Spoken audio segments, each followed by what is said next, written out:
How can you ever ask for forgiveness or ask for anything if you're already perfect? God wants you to ask for something. Yeah. So being perfect means that God, you go without asking God for anything. So Oh, yeah. it's a good thing we ain't. No, yeah. I need God every day. I love to ask for it. I love to trust that I get with everything I ask for And too. I believe that, like, I think I read somewhere that God's closer to you because you're always praying for his help.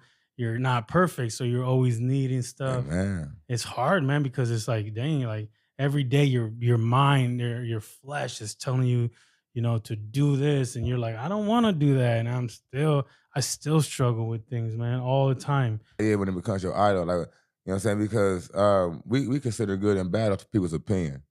I feel like whatever makes you feel good is good. Mm, You know what I'm saying? As long as it ain't to harm other people, whatever that makes you feel good, do good. yeah, That's what doing good in life is. Not do everybody's accepting good, do your good. Like when you pray by yourself for the things you want, then your good should be important as well. That's what you asking for is for the good of yourself, not for the fact that you judged and how you look. Now, if you asking for things for people's judgment, now mm, you might not ever be happy because you never get what you want. You only getting what they accept. You know what I'm mm, saying? Be happy. If it's smoking, if it's drinking, whatever it makes you yeah, happy, yeah, you get one life to live. Happiness is a part of life that ain't achievable based off trying to make other people happy from it. mm, So you see people like unhappy people ain't happy with nothing. So you can never make them happy with no matter how much you try to like, you know what I'm saying? yeah, Show yeah, them something. But happy people is happy for you regardless of what you got. yeah, They want to see you smile. They already happy. They don't have nothing that you can actually get from them, or they don't want no gain from you besides gain for yourself. Like smile, have a good day. Like hmm, life ain't that bad. God will set your table, you know what I'm saying, right in front of your enemies. yeah, yeah, Not yeah. saying that the enemies won't be there because they always will. Like that's part of what it is. Just like a battery need negative and positive because it starts from the ground. Oh, So at the yeah, end of the day, you gotta know that no matter how good you are, the evil is watching. But that's what make it good because it's a difference. You know what I'm saying? You could be in the same room with the evil. Only purpose for you being in the room is to bring light to a room. You know what I'm uh, saying? And even if it's in darkness, be like, I don't go on that side. I don't do that. I said, but why do God pull me over there? I said, for every side of town in the city, I've been on every side of town for some odd reason in the craziest parts, in the wildest parts, around the craziest people. mhm, Ain't nothing happened to me. yeah, And it was crazy. I get a title like, oh, I'm a wild man, crazy crash. I said, just name me one person I did that to. Never did. I don't crash on nobody. I was talking to my wife. I said, people who believe in God and read the Bible fully. Take the parts where God showed you he was the angriest one that you could ever write about. God was the most fierce, most powerful, the most reactive, and the biggest retaliator mm, of all, and yeah, still is.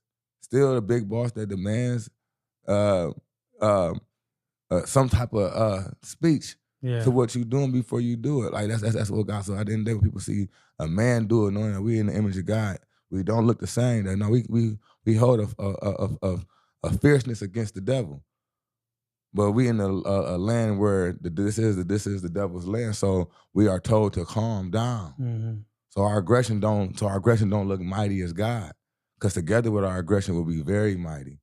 But if you attack me for my aggression and you don't have none at all, we both weak mm, because you took mine away from me and told me how to not have aggression when I'm wrong. You tell me not to defend myself when I'm wrong, but I can go watch the mountains. When he said the giants was cast in stone, I can watch all the craters in the ground where he said they were slammed from heaven. I can watch mhm, all the floods that happened and he killed everybody. I was like, man, God been vengeance. God been very mhm. aggressive. Yeah, but that's to the people that don't that mock him, play with his name, destroy other people. Those people that are attacking other people, the people that are not the humble ones. God will come. And they'll feel the wrath one day. Hey, like instead of God killing everybody at once, he just hurt whoever played with his name. That's why Hmm. my name is knowledge in God. So when you play with my name, you'll see something happen to you and I don't have to do nothing. Anybody that ever talked about me or did anything to show some type of anything to my name, just go look at anybody. Go look at them. Go see what they're Mm. going through. The wrath comes, huh? I don't have to do nothing. Like I That- said, my problem is going with the wrath. When God had already told me to calm down and be quiet, that He had it, I still stood up and tried to protect myself, like as if I had no protection. And I mm, always thought myself to need more because I end up putting myself in a position where it create more attackers. yeah, yeah, Because the way that I defend myself may look like the person that the devil that I'm attacking, it might look like I'm attacking that person. So that person might need more help for the spirit that's tricking them. But it be spirits tricking people inside themselves. They don't understand that some people got the gift of discernment. They can see them spirits in people. And it ain't, some people be like, nah, I'm gonna leave that person alone because they're trying to save the person. But I can save you better if I save what's in you, if you can agree that it's in you.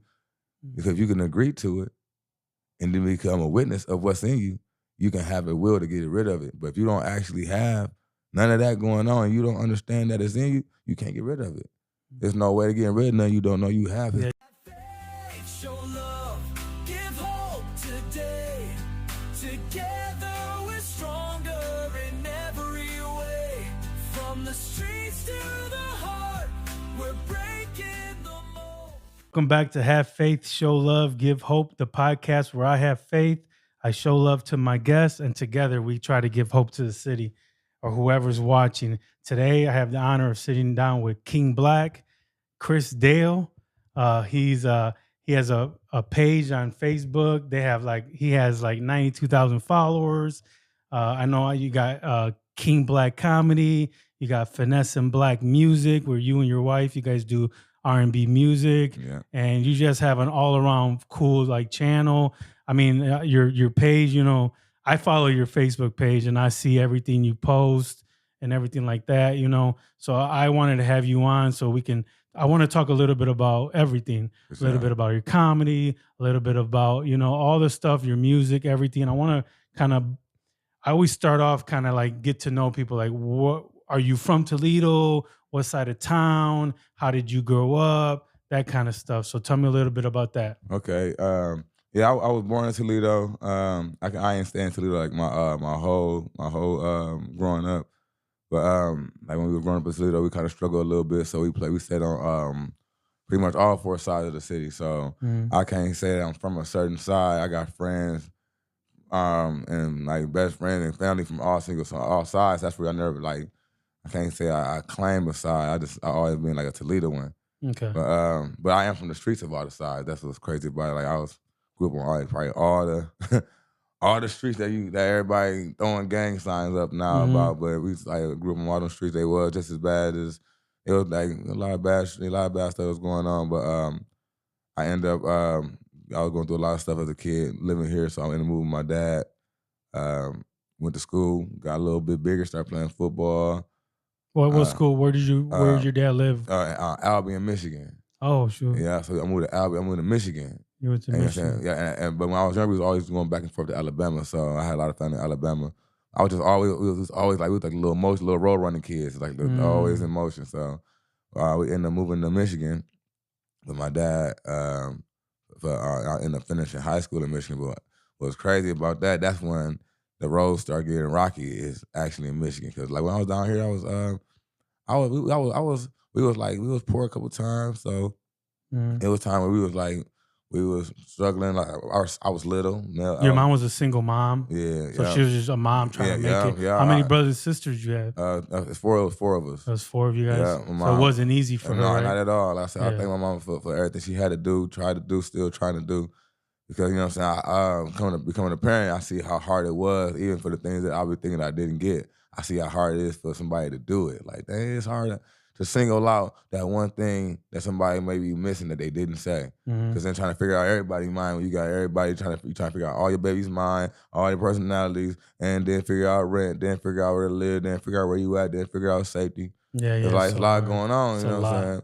So, my mom couldn't take that time, so we went with my dad. Was that the 80s or not? My bad, 80s or 90s? Because I don't know how old you are. I'm 36. So you're 36. So that's like what, like early 90s? Yeah, early 90s. Okay, so you grew up in the 90s. Yeah, you know, 90s and 80s was like crazy. It was crazy in the early 80s and 90s. You know what I'm saying? Thank God that my parents didn't go through the drug part of that. Oh, for real? Yeah, so they weren't. So my parents weren't on drugs, and I took that's good. Took up both my parents. Both my parents still alive.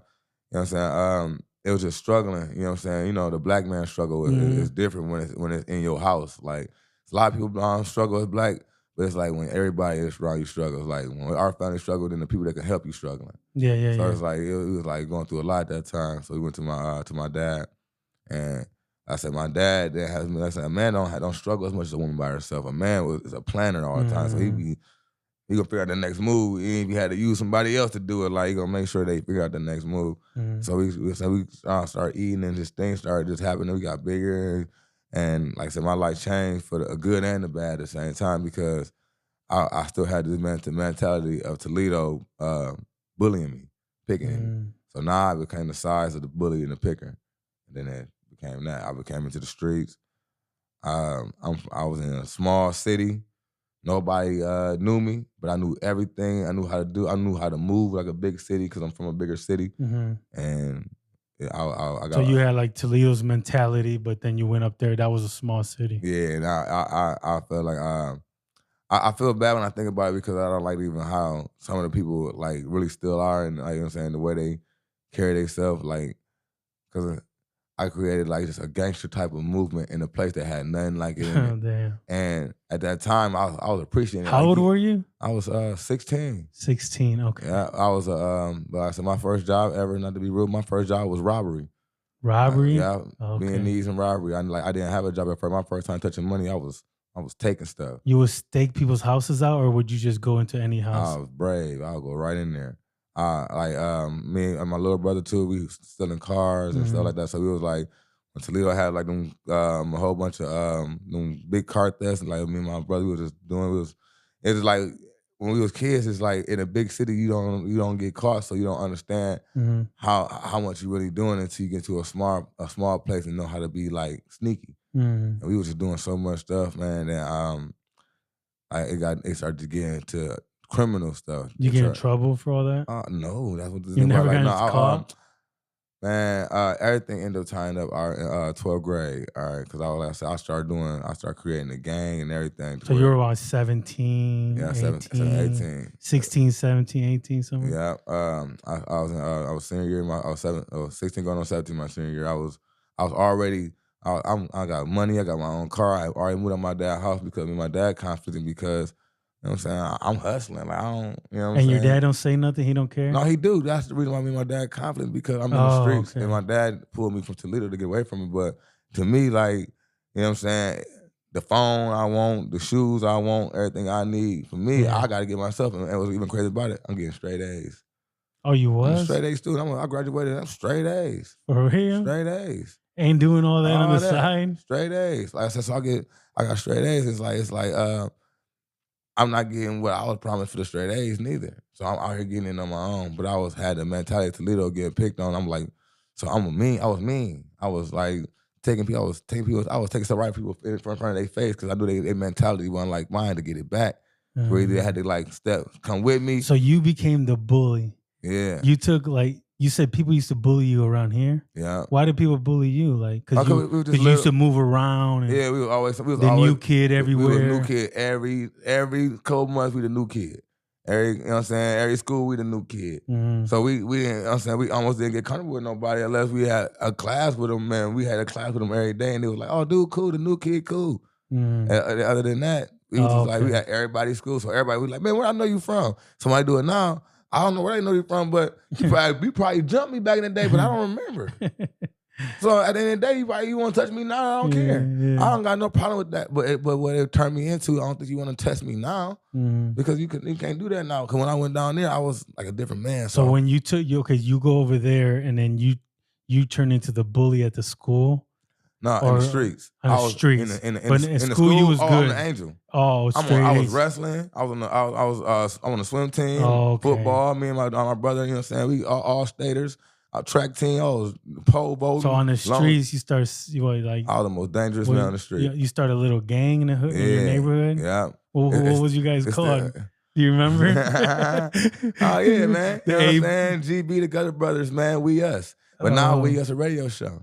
Oh. You know what I'm saying? It's still the same. It's like, you laugh like you was like, ha ha, because it's still it's still around, but it's not the same thing. I turned that negativity into positive because I knew, like, you know what I'm saying, we just say and go around, everybody know, like we not them, we us, GB, we us. We and not you still cool with those cats? Of course. Some of them or all of them? Of course. Like, oh, that's awesome. I'm big bro because of how I created ways for people to get money, but it's still in a way where a lot of people lost their lives doing things that, you know what I'm saying, just trying to do something that Like we end up creating wars with bigger cities in this little town now. Instead of we weren't beefing with each other because I'm a unity person. So anybody with me know I'm a unity person. So I create unity. It became a game because people had found out how to love each other. Like, you know what? I got your back. I got your back. And next thing you know, somebody hit somebody, and next thing you know, you seen 50 people jump, and then they're like, oh, I didn't know you had my back like that. Like, you know what?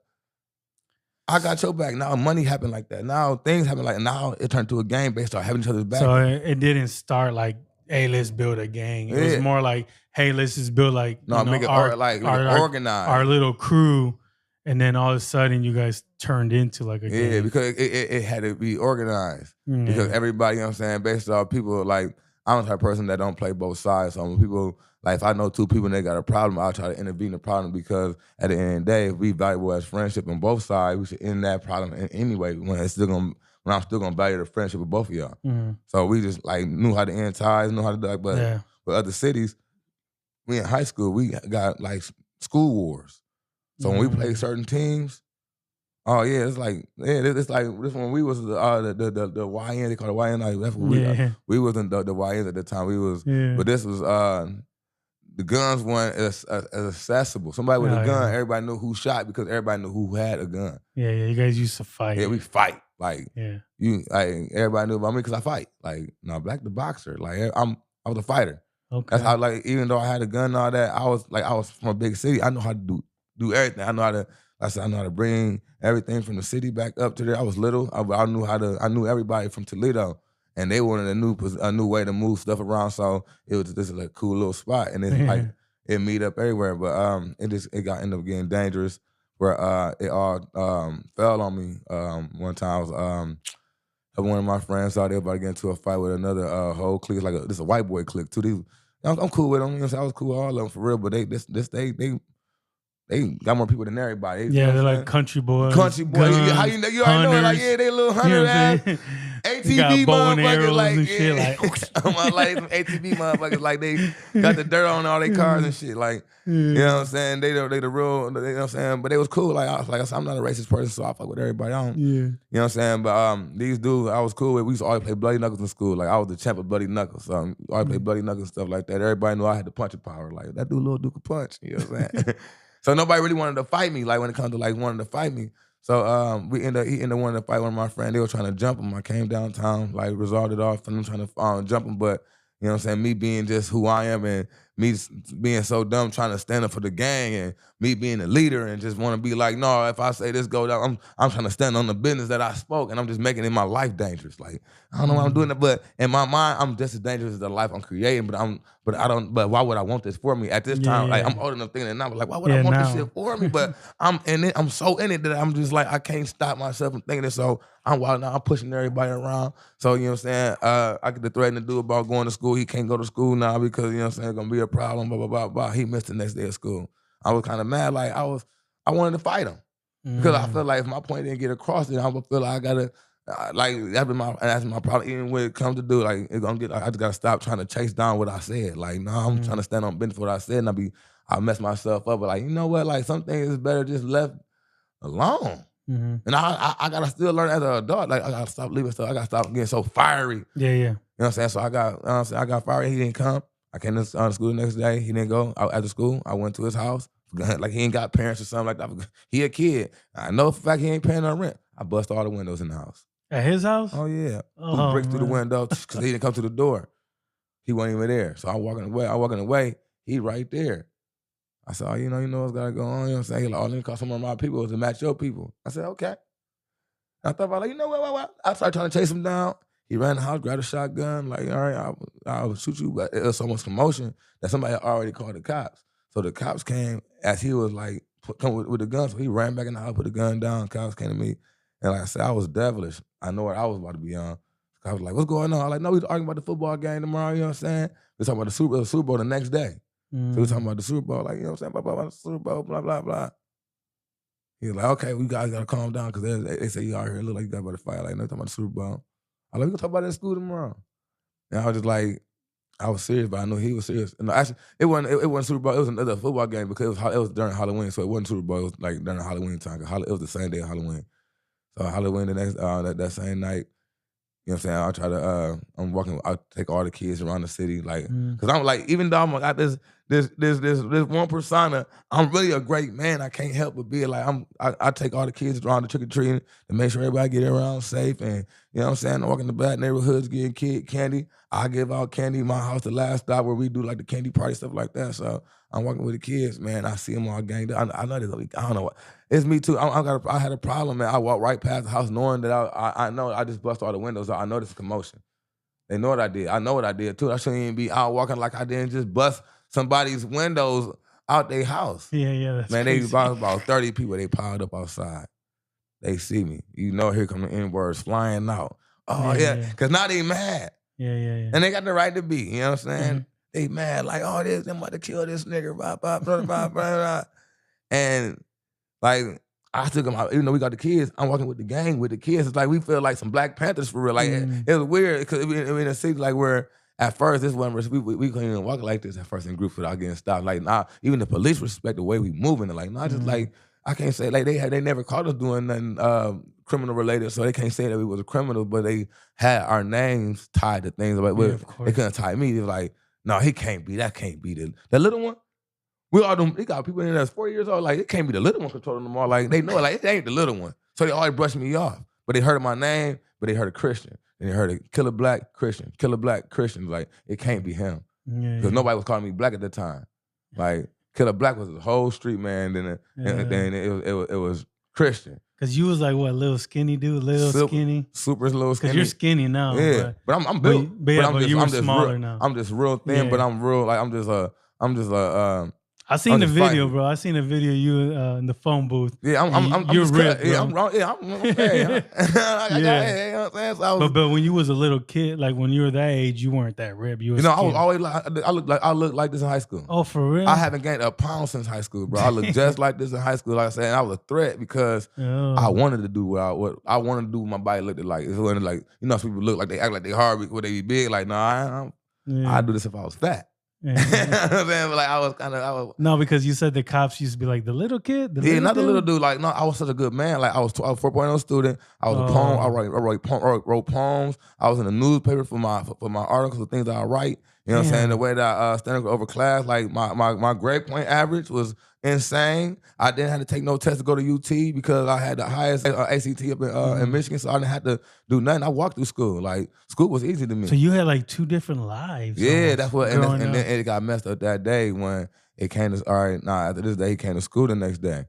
Nobody know about Christian Dillon King Black, and then he came to school the next day, and my life changed, bro. What happened the next day? He came to school the next day. Yeah, came to school. You guys fought? Oh, he came to school with a motherfucking gun. Oh. Yeah, he tried to kill me. And then he a big ass dude too. So I don't really think like, cause people are like when I explain stories, sometimes people are like might look at me as a bully and aggressive because I'm a cat in the bag. Like, do you blame the cat for being in the bag, or for walking out because he in one, or do you blame someone that put the cat in the bag?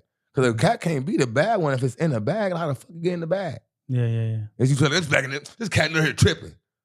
Like, no, it's not. It's in a fucking bag. Yeah, dog. somebody had to put it in. Yeah, there. you put it in the bag, and now you're telling about the reaction of the cat in the bag. Like, no, the cat. You put the cat in the bag, it's a reaction of a cat. Mm-hmm. You just get scratched too close to me. Like, and so at the end of the day, he's a big giant dude, 6'3", you know what I'm saying? Big dude, you know what I'm saying? Big white boy, you know what I'm saying? He would be my best friend too. That's what's crazy about it. We used to be friends. It just for real? Situations that happen like that where at the end of the day, I'm just trying to stand for what I created. Like, nah, bro, I don't like if I said we the biggest gang, I was stupid. I see a lot of people in Toledo do it right now, like kind of just dumb. Like, why you want that proof? It don't do nothing. Hey, y'all, it don't do nothing. Yeah. It don't do nothing but like set up people want to kill you because they want the same thing that means nothing. I said, man, that don't even mean nothing. They kill me and get nothing. I'm doing it like nothing in it. So, you know what I'm saying? So what did he do? He came into school. He told me he was gonna kill me in school at that night. Yeah. I was like, man, I ain't about to lose no sleep for you, dog. Yeah. Like, but I felt I heard how serious he could be because I know what I was doing. Like, man, I'm really scaring everybody right now because I got other people that's older than me moving on people. Like, where we were like, you said, what the hell? And they'll come down on you and they'll move around on you. They'll fuck around. You'll be feeling like, hold on, what the hell? You get a knock on the door from people. You feel like it's like some FBI shit. Like, hold on, what the fuck is this? Like, hey, man, somebody just tapped me. You start feeling weird about your surroundings. You have family members like, hey man, hey dog, yeah man, you know that's hey cuz, hey I'm just saying, lead do the loan. Like how you know? Like lead do the loan. Yeah, yeah. You know what I'm saying? And that's how it was. So he was nervous. His family was nervous. So you know what I'm saying? He came to school with a big ass with that same shotgun in his pants. But I felt something that whole day. Like I said, I could feel it. Like I can feel when a lot should be happening. I can feel it. Like what's going on, man? I feel weird today. He came to school like he had a limp. But I wasn't paying attention to at that time to like they showed me like the footage of the camera and how everything happened. But he was walking up like with a limp. I didn't see that he had a gun or anything like that. I'm just sitting by the office. Everybody like, what's going on today, Black? Because I'm the class clown too. What made it even crazier, I was 3 different people. Because the street person had nothing, like I was so silly that nobody ever thought that I was even like a fighter at all. They're like, no, silly ass Black Christian. You talking about Goofy that we always playing all the time. Like, nah. Because he played too much. Like, no, man. So you was the class clown? I was class clown. Like, even when I graduated, nobody knew I had 4.0 until I graduated. Like, that nigga valedictorian. Like, what the fuck? The class, like, when he get kicked out of class every day? Like, no, he got kicked out because he was talking after his work was done. I get done work so fast, they just like, hey, can you just please leave the class until everybody else get done? Damn. And I be in the hallway clowning. You know what I'm saying? Because I work fast. I like working. So, like, to me, it's like, I love to work. So, I get a hard job and want to do it. Stuff came, like, grades and, like, schoolwork came easy to you? Yeah, stupid. Yeah, even with the UT, it was like this. You know what I'm saying? So when he came to school, he looked at me, and when he looked his shirt up, man, like I said, it's probably the last time that I got scared in my life. Like, and I seen what that fear did to me, and that fear actually is dangerous. To cat in the bag is a dangerous feeling to have in your body when you react off of just the bag. Like, I hit this nigga so hard, like I got attempted murder that day. You did? Yeah. But he has a gun. Right, but they didn't know he had a gun that day. Like, so when I hit him, he fell, he flew like this back when, you know what I'm saying? Everybody wear white tees. So this the long white tee, white tee days. I remember that. So, you know what I'm saying? He got a long white tee on. So when he all lifted the it way up, to your knees. Yeah. So when he lifted it up, I seen it, but when I hit him, nobody else seen it because his shirt covered his pants back down. But I hit him, he flew in the air, his shoes came off, and he fell like directly on his head. So he fell on his head, and back of his head like busted. So he started having a seizure.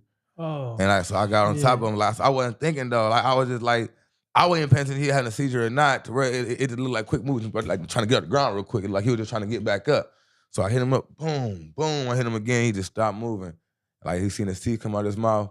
And I'm just thinking like it's some gangster shit. Like, yeah, nigga, somebody help that, get that bitch ass motherfucker off the ground. So you know what I'm saying? I walk in the office and everybody's screaming and shit. I'm thinking like it's a school. It's a school fight, man. Get off me. It's a school. I'm thinking like, cause I ain't never been suspended either. I ain't never been suspended. Wow. So I'm like, it's a school fight, man. Watch out, man. It's a regular school fight. I didn't go back and look into the hallway yet. So I'm like, everybody's screaming, like, what y'all screaming for? It's a regular fight. Man, I go out there and look, because they so scared to grab me there. I'm like getting everybody up. I'm like, don't touch me. And they just screaming like, oh my God, like he's it's like, cause after I punched him, like when I first punched him, it was like, oh my God, they seemed like he was like a fish. He was like going like this. He was having seizures. They was like, yeah, he was having a seizure. Like, and it seemed like when I came and punched him again, it was like, oh. And everybody got quiet. It was like complete silence. Like, they're like, no, you just hit him again. Like he was completely gone. Yeah. And like he killed him. So he was like, he was gone like a little bit. So I'm like, this is a school fight. He all right. So I'm looking down and I see the blood spilling on all 3 sides of the hallway. So it's like he leaking. I'm like, damn, he alone. So I'm like, you know, I'm a good man. So I get a gut feel. I get a bad feeling. Like, damn, like, you know what I'm saying? Because I hate the way the situation even happened. Like, it shouldn't even got this far. It has nothing to do with me and him at all. This has nothing to do with me or him. We both helping people out there, but it's about the fight. It has nothing to do with me or him. Damn. And this was my homie. But I seen the assistant principal come out there and touch his neck and shook his head. And I was like, man, I wasn't trying to kill him.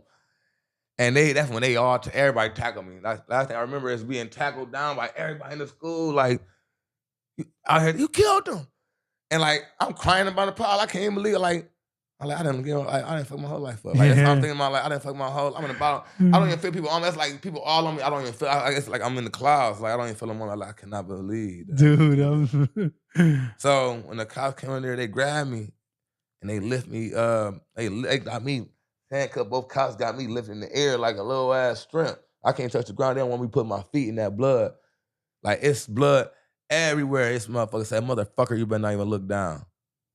Like, the cop was just being an asshole to me, like, and I didn't like, so I go to jail, I didn't realize what was going on, you know what I'm saying? So, you know what I'm saying? You know, it's a white boy too, so you know this is This is It's like juicy. it's to like them. a race thing. Ooh, and I'm the darkest of it as it come. Yeah. Oh man. Like So that day right there, bro, they ain't look at my transcript or nothing. Expelled from every school in the state of Michigan. Off the rip. Even whether I get to jail or not, I'm expelled from every school in the state of Michigan. Off the rip. You know what I'm saying? So I'm in jail. I'm like, what the fuck? Like, I think it's a school fight. Like, why? I ain't never seen none of my friends go to school. I go to jail from a fight. Mm-hmm. Why they taking me to jail? Like, what the fuck did I do so bad where I thought I was fighting? I thought like everybody else fight. Mm-hmm. Man, I go to jail. I'm in there with some crazy motherfucker. I'm in there, you know what I'm saying? I'm crying like damn, I'm about to go to fucking jail. But really, I don't know I think I'm going to jail for a couple years. Like, I just a little fight. I think like it's something like a year or something. I don't know how to read the jail papers. Like I said, I ain't been locked up like this. I don't know how to read this. I'm in Battle Creek. Like, I don't know how to read this. He's like, let me see your papers real quick. I said, I don't know what I'm in here for, because, you know, he got abbreviated things, everything abbreviated. So I don't know what the abbreviation mean. I don't know ATMR mean. Yeah. Motherfucker said, oh, you down here for attempted murder? I said, attempted murder? I didn't murder nobody. He said, you know, that paper said because you down here for attempted murder. Yeah. Man, my whole body starts shaking, dog. Like, so I'm down there. I go to court. They sent me, it was a video court. I didn't say nothing. They just told me my bond was sent me back downstairs. So I don't know nothing about none of this. So I'm in jail for 10 days before they even let me know what's really even going on. So they end up pulling me up, and so I had a mercy video court. Mm-hmm. All right, never did video. Like, I'm in dark doing video court. They bring me to video court, and the judge looking at me. He looked disappointed as fuck too. He's just looking at me like, he said, "You know why you're here?" And he just heard my voice. He wanted to see like who I was for real. Like, if I was really insane, that it looked over who I was. I said, yes, sir. He said, oh, you say sir? I said, yes, sir. He said, it don't look like you trying to say that. It's like, that's how you talk. I said, yes, sir. He said, oh, okay. He said, you know what you did? I said, yes, sir. I just want to apologize. Right? He said, don't even apologize. So you heard me trying to apologize. He said, don't even apologize yet. Just wait. And he clicked over and put me on pause. But I hear, now I can see, like the other little video, they got another video up. It's him. The one I just got into a fight with. Oh, it is? He in a hospital bed. He in court on a hospital bed, handcuffed to the bed. Oh, shit. He was in a coma for 10 days. Oh, so he in court, you know what I'm saying? Because he don't even know what happened. Like, they say he was like woken up, like he been woke for like a day, but they haven't asked him nothing about it. But since he's coherent, they put him in court. They was like, do you know what's going on? Do you know why you're here? He said, yeah, 10. I got jumped by about 10 people. He said, no. You actually got into a fight with one man. He said, what? Who? He said, Christian Dale. He said, no, that's one of my best friends. Man, I started crying instantly, like, damn. That's what I said. I said, damn, dog. And the judge was like, that's your best friend? So he clicked over again. Then he asked me the same question. He said, so who was Travis to you? I said, man, he's really one of my best friends. I don't even know how this even happened with me and him at all. He said, hold on one more time. Next thing you know, he clicked, but now we both in there. I said, Trav. And he said, so he's like, what's up, Chris? And judge started crying. And I was like, Dog, I'm sorry. He said, no, I'm sorry for you. Like, I'm sorry because I put a gun on you. He said, judge, like, why did you do this? And it showed me the kind of menace I was at that time. Like, damn, a menace. He said, everybody's scared of him. He said, man, he's like, everybody's gonna fight for him. Everybody's like, people will kill for him. Everybody loves him. I love him. Everybody love him. So when I didn't know I thought people were gonna kill me, even being mad at him. I just wanted, he's like, so what was your plan to go to school? He said, I was probably gonna kill him and all his friends. Because I didn't know, I was scared of him. I said, I didn't even know that I was causing that much pressure on somebody. But he told him, he was like, so like, who you know? He said, man, his name is King Black. Like, everybody in school know him as Christian, but his name is King Black, and everybody know him all the way up to Detroit. Like, they know who he is. Like, and we scared. They were scared for our life. He busted our windows out in our house and walked right back by him. Like, we thought he had even the cops control. Like, just because Like I just walked around like I didn't like nobody could say nothing. You know they could. I don't know why it didn't happen. It just didn't. Like it was only 5 cop cars in this town. Mm-hmm. If they ain't at the police station, they eating donuts. They not even really doing nothing. You know what I'm saying? So it was dangerous based off how much protection was in that town. So after that, you know what I'm saying? He and said, he was like, so what do you guys want to do? You want to press charges on each other? I said, no, I'll take whatever I did. Like, I don't want to press charges on him. He did the same thing to me. That's the only reason why I'm free right now. Like, they dropped the case on both of us because, like, for real, we both supposed to go to jail. Yeah, because he had a gun in school. Yeah. And then you fought him at Yeah, school. it was real battery. They said if I would have hit him the first time, they looked at the camera and said, you would have hit him that first time, left it alone, would have been nothing. It said, like, it's the menace of you. It's like you're a menace. The menace, it's like you went back and it's like you knew you was hurting him. And you just like, and it makes you feel good to make sure that he was motionless. It's like you could have not, you didn't care if he died or not. You like, so, you know what I'm saying? Based on how long he was in the coma, he mentally retarded now. Now he is? Yeah. And like my wife seen him call me one time, I cried. I said, I'm an emotional person, you know what I'm saying? Yeah, like, yeah. because at the end of the day, I didn't grow up with having them under control. I can get some money and stuff like that, but I never had my emotion under control because I always fighting for, you know what I'm saying? I'm always in the middle of a war, Mhm. you know what I'm saying? And he called me, you know what I'm saying? He's still gone. His eye column was broke. Like, he just looked like a different person a little bit. Mhm. And I called, he said, what's up, man? I said, what's up? I'm like, what up, Trav? He said, I just want to tell you, man, just wanted to check on you. I said, man, I'm doing good, man. How you doing? He said, I'm doing good. He said, my aide just got cable on my TV, so I like that. I said, hey, like, what's going on? Like, you sick or something? He said, no. He said, I've been in the a nursing homes since high school. I said, what, bro? He said, yeah. He said, our fight kind of really messed me up. And he was like trying to talk, man. Like, dog, I actually hurt me right now. Like, cause I was like, damn, like, to see what you can do to a person, bro, over something that's innocent is just protecting another person. Somebody you don't even want to protect everybody. That's why when all that stuff was going on, I was like, you know what? I'm not even about to have nobody back in it. Just like you said, like, you end up having my back and then get hurt from having my back. Yeah, yeah. So that's why you just like, no, I'll stay out of that. Because, you know what I'm saying? I was trying to apologize. He said, don't feel sorry. He said, you know what? He said, I was living a lifestyle worse than you took me out of. Than you believe. He said, I was smoking drugs. I was doing a lot of stuff, man. As a kid, I wasn't supposed to be doing. You know what I'm saying? He was losing his teeth. I see with me, I don't judge people. So that's what he let me say. You didn't judge me. You were still talking to me every day in school. You don't judge people. You just like, you didn't see me declining. You didn't care. He said, you didn't care. You only care if it hurt. And if I said, like, yeah, like, man, that just hurt my feelings that you said that. Mhm. Because now, like I said, he messed up. And to know that happened off me, that's why I don't be trying to fight nobody. Like, we get to an argument, but if I had to go, I'm going to get so violent that I just don't want to go there. Like, it's going to remind me of where I can go, and I might end up slowing myself down and let you hurt me because I'm trying not to hurt you. And I don't want to go there nowhere. Like, I don't want to even create that type of atmosphere to create a hurt game with nobody. Yeah, man, that's so dangerous, man. One fight and it altered both of your lives for his too and yours too, because I can see it still hurts. Yeah, like one bad mistake can change your it changed my life on treatment. Like, so I ended up going to all white school. Like, what happened? They expelled me from all school in the state of Michigan until they. So what happened after that? They brought my transcript. I had a hearing, and they looked at my transcript like, this motherfucker got straight A's. Since Toledo, he had D's. He went to school 15 days his freshman year. In Toledo? Yeah, I was getting jumped so much that I'll leave school and I start like when I start getting retaliating. What high school you went? At Woodward. I start retaliating. I start like fighting my people back.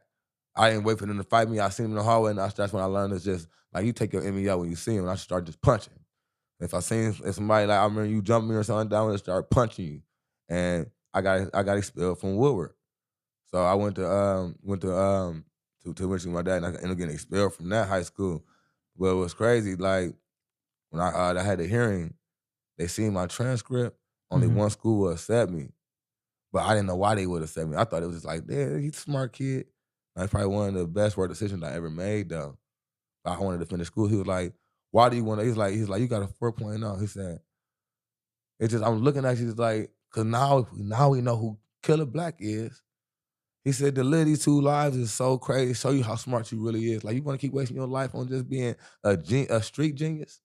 Mm. I said, no. They said, why you want to go to school? I said, I want to not do this. I want to own a business. I want to be able to, like, we took it seriously as a black man. I want to be able to talk the same, but still know. Like, I want, like, cause I talk with a little slang, don't make me uneducated. I'm probably smarter than you. It's just the way I talk. If Jamaican can talk Jamaican and Chinese can talk Chinese, I'm gonna talk the way I talk.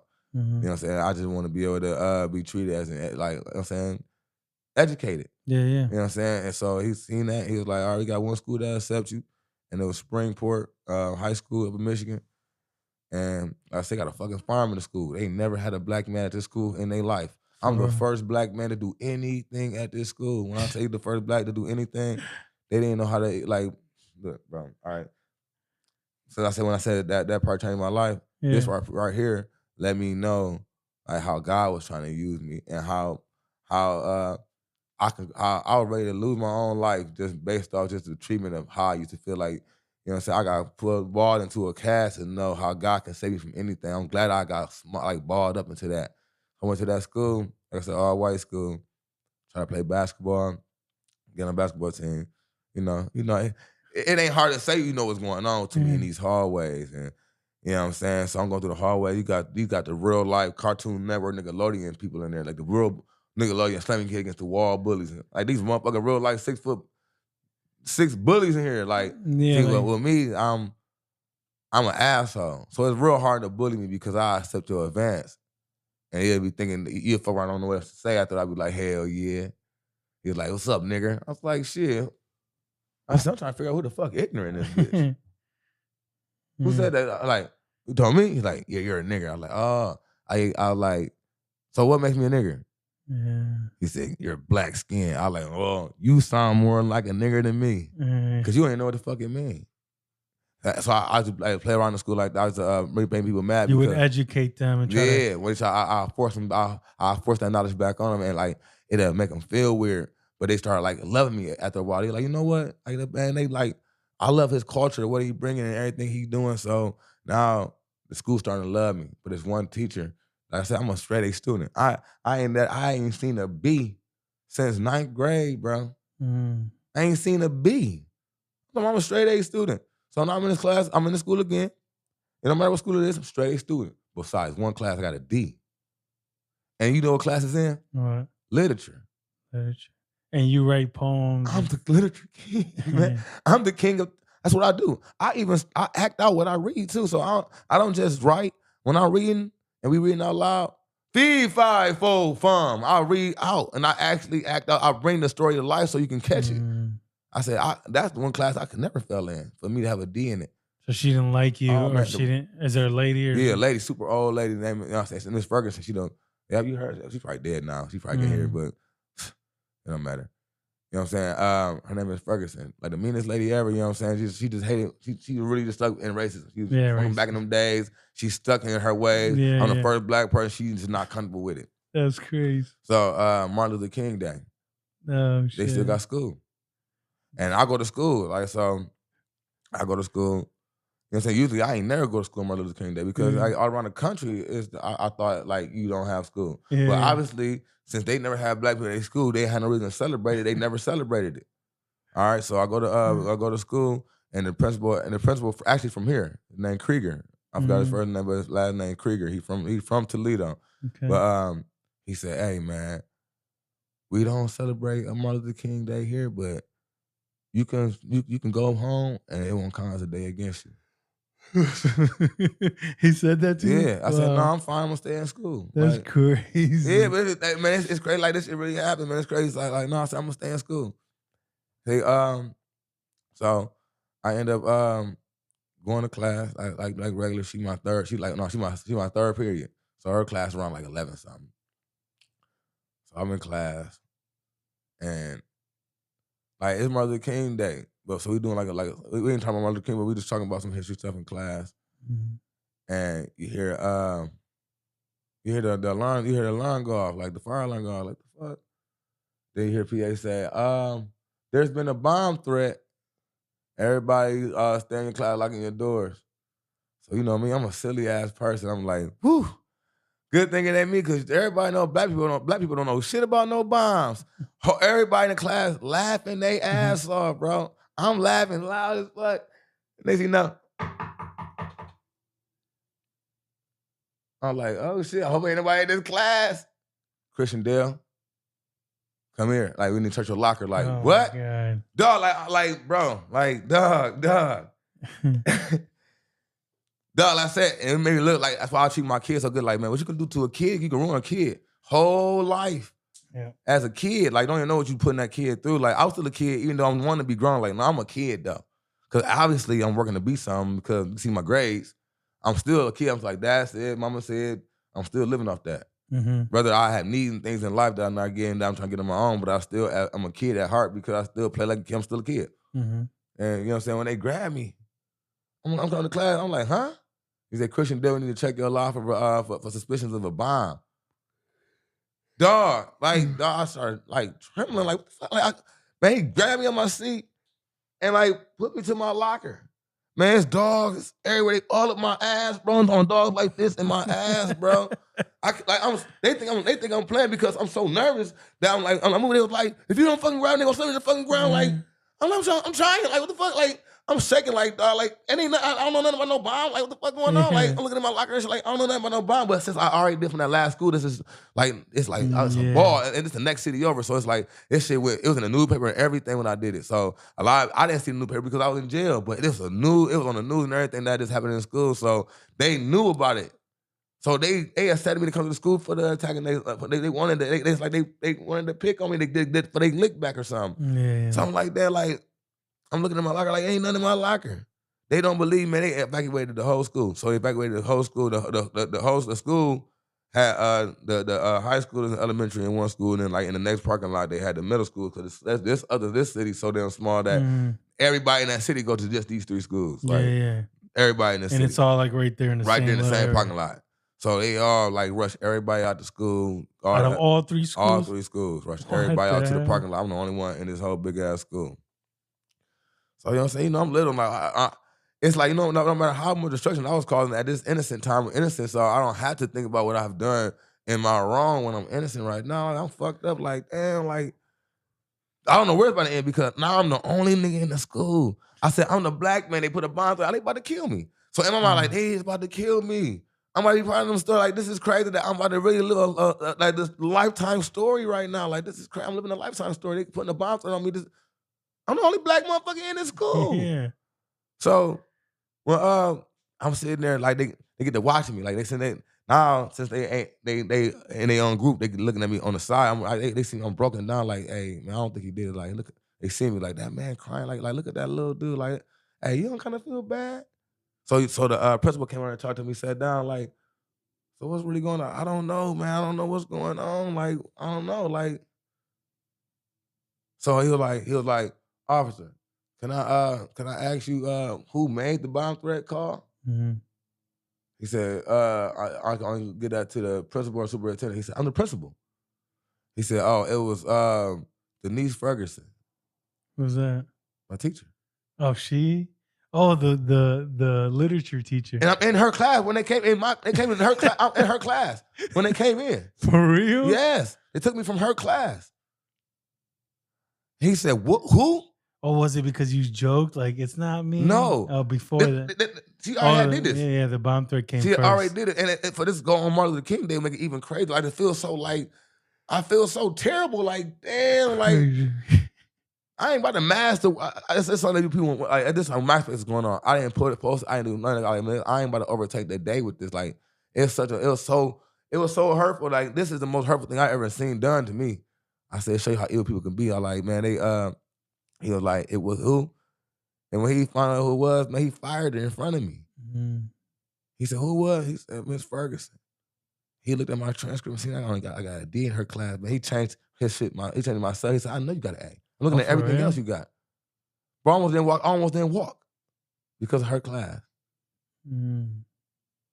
Her class, he looked at, he said, no, that didn't say that. He said, I hate that happened for you.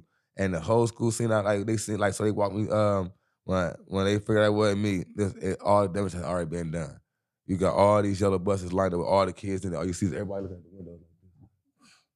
And I'm doing the long mile walk from the school to the buses because now they ain't telling nobody to go back to school yet because they about to just have everybody go to their assigned buses that they go home because they about to send everybody home today because the school has been in an uproar. There's too much shit going on. So I get on the bus and I'm just looking down like this. Like I see kids in the bus crying. Cause people love me already. Like man, like Christian's super cool. Like I play basketball. I remember when I dunked, man, the whole building went crazy. Like, cause they just want to see me on the court. My first touch at the court, they just love me. I was not the best basketball player. They just loved me. I was a cool person. So I get on the bus with my head down, and you hear her like, teacher's like, you say anything to him, you're gonna get suspended. I'm sitting in the back of the bus. Everybody's like, you want to sit right here? They was like, you can sit in the front of the bus. Like they trying to like man, whatever we gotta do, trying to make want you to feel comfortable. Like we'd never seen black people hurt. Now we all get to see it like that is. So y'all been going through that for years. That hurt. It hurt to watch y'all. I wonder how that feel. That shit looked painful. You just got embarrassed to the whole school. You the only black. Like how does that feel? I said, look at my face, motherfucker. That's how I feel. It was trying like so. What happened the next day? I went to school, and it was a creation of King Black or K Black, the artist, whatever. I was already a writer, did music. It was like we don't know his culture, we don't know what he about. We need to start trying to jump into things he like. So I went to school. They had this big ass board. They still got it in school right now, called the Christian Award Wall, where you can, like, the Honesty Award, Trustworthy, like, all these awards to be an honorable person. Like, to be an honorable person like me, you need these quality things to be an honorable person. And people get these awards at the end of the year when they graduate still. They get my... that thing is still there? Still there. And it has your name on it? Yeah, I get my award because the way they treated me, they felt so bad. It was like, I can't believe you just did that. And so they, you know what I'm saying, they end up letting me put my music out. Yeah, I'll be on the announcement like, Killer Black got a CD for $5 at the lunch table. Yeah. Yeah, just, you know what I'm saying, getting White Supplies last. They just trying to figure out a way to love me, right? Like, I don't know how to treat them now, because like, we did all that to him. Like, I just like just let him be wherever he's supposed to be. So that's when your music first started? That's when I realized that I was valuable in music. But you already was making music? Yeah, but I never like put nothing out, never made nothing. I was just like, when it comes to like talent shows, I go do some of that talent show and people like, and they're like, why you ain't putting no music out? Why you ain't doing this? You know what I'm saying? But your name at first was Killer Black? Yeah, Killer, like Killer Black. Killer Black. Black. It meant knowledge inside lovable language art. You know what I'm saying? It's like an acronym for everything I got is an acronym because, you know what I'm saying, I know that you're going to judge me out the first. You're going to judge me out the whole name. Let's take a little break and then we're going to talk about your music too, okay? Yeah. All right, so we're back. I just wanted to take a little break, fix that microphone, get it closer to you.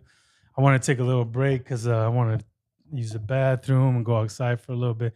It's nice outside, so I wanted to make sure I want to go out there and just get a little fresh air. I wanted to talk about, we talked about that, right? You said right there, like during the end of your high school, or that's when you started music, or through high school? Yeah. Tell me a little bit about how the music started and all that stuff. All right. I used to really just, I was an actor at first, so I never knew I was that good at music. My mom, you know what I'm saying, shout out to my mom, Cynthia Valentine. Mom was like crazy singer. Like my mom been singing all her life and acting. So, but I was like, I felt like I was a better actor. So like, I love movies and skits and stuff like that. So at first I was trying to figure out how to like write the skits quicker. But like, how can I get these little skits out? I was like, and it's hard to get little skits out. And then I'm a stutterer too, so I stutter. And the best way for me to not to stutter is to cruise talk. Like talk like this to keep conversation going, or like sing out my words so I don't stutter. So what I started doing, I realized just put them all together. Like, you know what? The best way for me to even act without stuttering is to cruise it anyway. So now I'm gonna just like try to like write a skit cruise, and I mixed it with my poems, and I had wrote a song, and that since I was already popular, that's something I like made a little song. Like I got a whole bunch of little gangsters around me, so you know my song. It was like oh, he Black can rap, and as you know, it made me believe in myself. So I was like, oh no, So I started just writing. I was writing. And I said, one of my best friends, he had a studio. He let me in for free. I was silently making like a little album. I made like 8 songs. And as soon as I started performing, I started getting like big shows. I was in Battle Creek with Diddy and them. I was opening up for Chopper, making the band and all. And I was moving faster than I was ready for. I didn't know that I was good at music yet. I wasn't ready. I didn't want to be an artist yet. I was like, I liked the streets. I liked the truth that I was telling, and not knowing that truth was meaning something to a lot of people in the world. Like, well, you telling that truth. Like, we know it's real because you had to live it to be like, look what he's saying. You hear what he's saying? Like, that little dude talking. Mhm. And you know what I'm saying? So I got inspired by the way people like my music. So like after the incident happened with the bomb threat, they was like taking a liking to it. They was like, hold on, like, I already had a black community because that's in Albion. That's why they knew. But like, all right, you know what I'm saying? Everybody kind of know he well known in a lot of different things he do. And they heard my music for the first time because I don't just make gangster music. Like I had a song I wrote about my mama, and like I said, I had everybody in the school crying like this because I said I'm living with my dad. So obviously I'm missing my mama. I wrote something for my mom. It's just like, damn, like that was crazy. And they just like when they hear more stuff from me, then the school ended up promoting that I'll do music, and they was like, you hear the announcements in the morning, you know what I'm saying? King, a killer black. They like it's funny, like, cause they say the word as we make it feel funny because like they try to support me so bad they even say a word that I hate the word killer. If I took it out of my name, I just don't like that word for me. Even though it had its acronym, I just don't like that. Yeah, word it was just a bad vibe. Yeah, I don't like the word. I don't like what it brings. What did it mean though? It means knowledge. Knowledge and lovable language art. My name always been knowledge. Like the K always been knowledge because I was smart. Like nobody knew I was that smart, but I always knew like I was a genius. Like I was always cared what I was smarting people because not trying to outsmart them, just being smart. Period. Like some people just not smart. Yeah, it just came natural to you. Yeah, and being like you didn't have to study like crazy. I don't. Man, you said that you no calculators, no none of that. And teachers always said I don't take notes. I don't do none of that. I don't have no jot sheet. None of that. I just go to it. And like I said, I just, you know, I thank God for it because I really don't know how I be doing that. You know what I'm saying? I'm like, did you read a lot when you were younger? No, I'm not a big reader. I'm a conversator and a listener. You know what I'm saying? I realized that most things written down was things misheard. So sometimes you just gotta read it to get a better understanding. But I know how to listen to people to get an understanding when they talking. So I don't have to like ask questions twice of what you say. I can I'm listening. As soon as you say it, I actually get the attention to actually hear.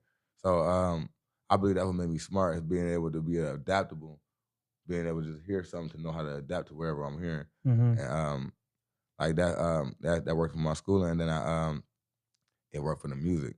So the music, I feel like still to this day, I'm not in competition with nobody, but I feel like that I do it in a genius way. You really had to be genius to know what I'm really doing. I'm not just getting a song talking like, yeah, this is that. Like, no, it's like I had to realize that the only way to be the best and to be the best at you is be the only you, and that's gonna make you different. And trying not to be different gonna make you less of you. So obviously, I feel like I'm smart enough to be different. I'm not scared to be different. Like I realize the only way to be the best thing in the world is to be different. Every time. Like when I look at music, like I love karaoke. I used to sing Ruben Studdard stuff all the time, but I realized that they was being creative first. I said, I want to be creative like that. I want my music said over. I want people to like re-sing my music. I want people to be like, oh my God, he wrote that. I can't believe they did like I do people without the image, without caring about what they look like or nothing like that. Because you know what I'm saying? That's how that works. So when I listen to music, I listen to what never been done before I write. When I listen to the song, I listen to how it can never be done before I write. Not, ooh, this sound like this. Like, I hate if it sound like that. Like my wife love old school music, so when she try to go to music, she'll go to some old school type flow, and I'm like, I don't like that. So what about like I just don't. I said, man, think about how they felt when they created that sound for you. That's how I want to be. I want to create the sound. Like create a new sound. Yeah, that's why our people be like, man, y'all album probably the most different sound we heard in the city. That's why we ain't I can say we ain't well known, but we well known without being well worked with. Like, who we really seeing us out here working? Like, nobody working with us. Mm-hmm. It be us working us. We work ourselves to death. We got 7 kids, so Yeah, you know yeah. what I'm saying? We work ourselves to death. So anybody even know about Finesse and Black doing anything shows that how much work we do outside the home that we even do in the home. Like, no, Yeah. people don't put us on shows. They don't be like, oh man, we need King Black here. Yeah. They know me though. See, all the show people see me on, I throw the show. Because I realize that my talent is in the way of other people's talents. That's why I respect you. I respect me to a podcast without feeling like I'm in competition to what we all do similar. Yeah, yeah. I said, like, now, like, if we do a similar, don't it be more powerful to do something together? Like, Of course. and I feel like that when it comes to the city. So when it comes to rap, you would think that when it comes to some of the hot artists that we'll be like doing our music together, none with nobody. With R&B, none with nobody. The shows, none with nobody. And be like, all right, it might be me based on the way you judge. If you judge, you ain't gonna like me because you gonna judge me in the way you think you can treat me and then realize that I react to that. So you're gonna automatically know that I react to your mistreatment. Mm-hmm. And you already plan on treating me wrong. So that's why you probably nervous. But if you don't think about mistreating me and you don't see no mistreatment in me, then you might, you know what I'm saying, you might get a great partner in work. And anybody that work with me, like all the clubs, it was like, dang, why do I work with you? Because I'm in business, man. I rather, the way I talk is more presentable to you than a rapper. See, the rapper don't like the business talk about it because they not thinking about the money. They think about popularity. And I'm not. I don't really care about being like well known at it. I'd rather be well known on my work ethic. Because that'll guarantee the next job. I don't care about who play the next song. I need to be working in a building to promote the music because it's easier for me to promote to the crowd than me to tag 99 people that's irritated about being tagged with 99 I don't tag others. nobody's shit. Man, I don't do the tag because for real, if I tag, I only tag just to put it out there. I got videos in a million. And obviously, I ain't tagging a million people. Yeah, so. I've did it before, but I've noticed that nobody really shares it. You end up getting mad at the people that you actually try to get their attention. That I'm they like, act like they didn't see it. I'm not trying, Yeah, and because I do the same thing. Like people can't tag. You can't tag me if it say tag with others. I don't look at it. Right. I said whatever it is, it's not for me. It's not something that you needed for me. You know what I'm saying? Yeah, I might. If I see a tag, I'll like it. I love it. Put my little emojis. But I ain't gonna share it on my page. It gotta be somebody that reacts back to me the same way. Yeah. You can't just use my page to add something to my profile to get. And then you don't ever even hit me up. You never even like anything that I've ever posted, but all of a sudden you want to tag me. Don't tag. Like, come on, bro, get out of here. Yeah, like that's weird. and I'm not trying to block you from nobody. It's just like it's like you blocking me. Like people being like that's your water, bro. If you want it, you know what I'm saying. I recently, man, people be sending music all the time because I had the YOGI'S radio, so it made people feel like I was like an A&R or something.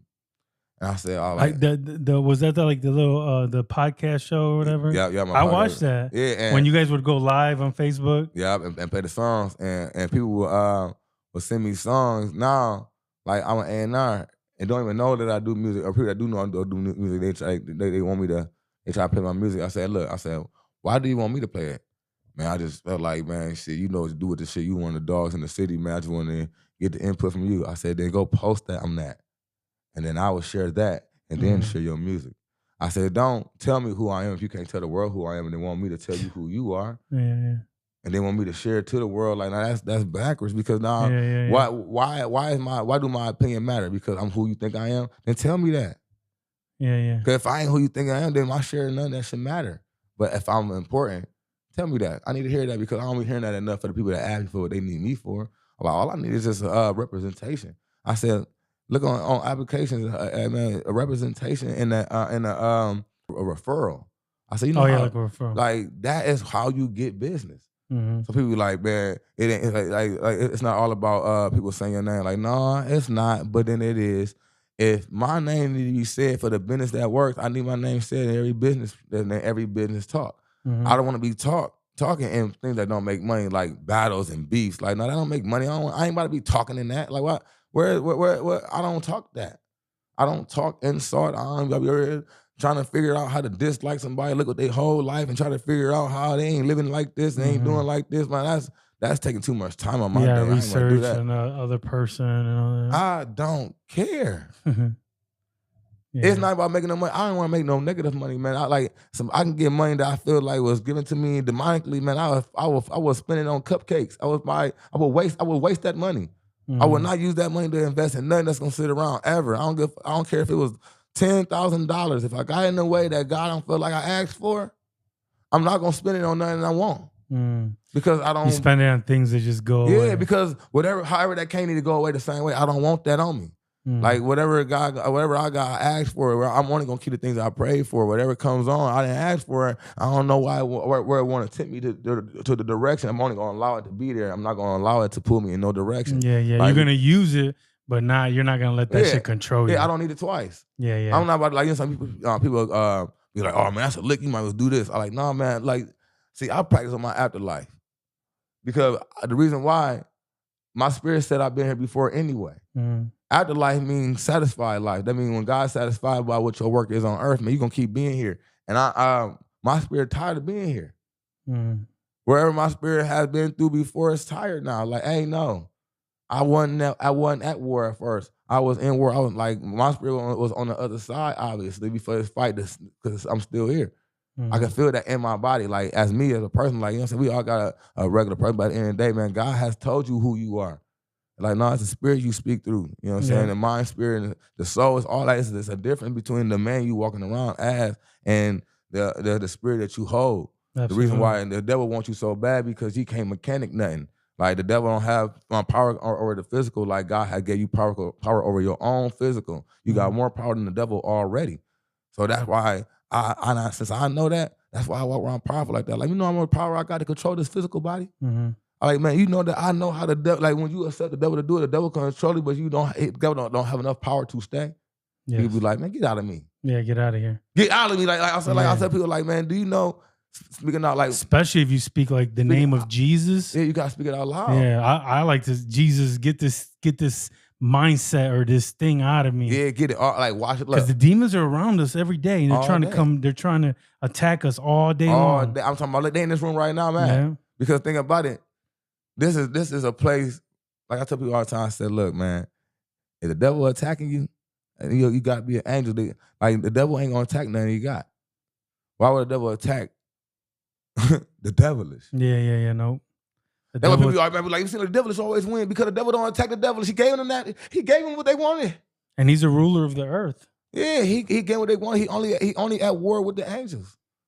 So when I feel like anything attacking me, I said, no, it's not bearable. I said, man, people gonna have a gun in your hand aiming at me since God had gave me the power of whatever he got my life spent to do.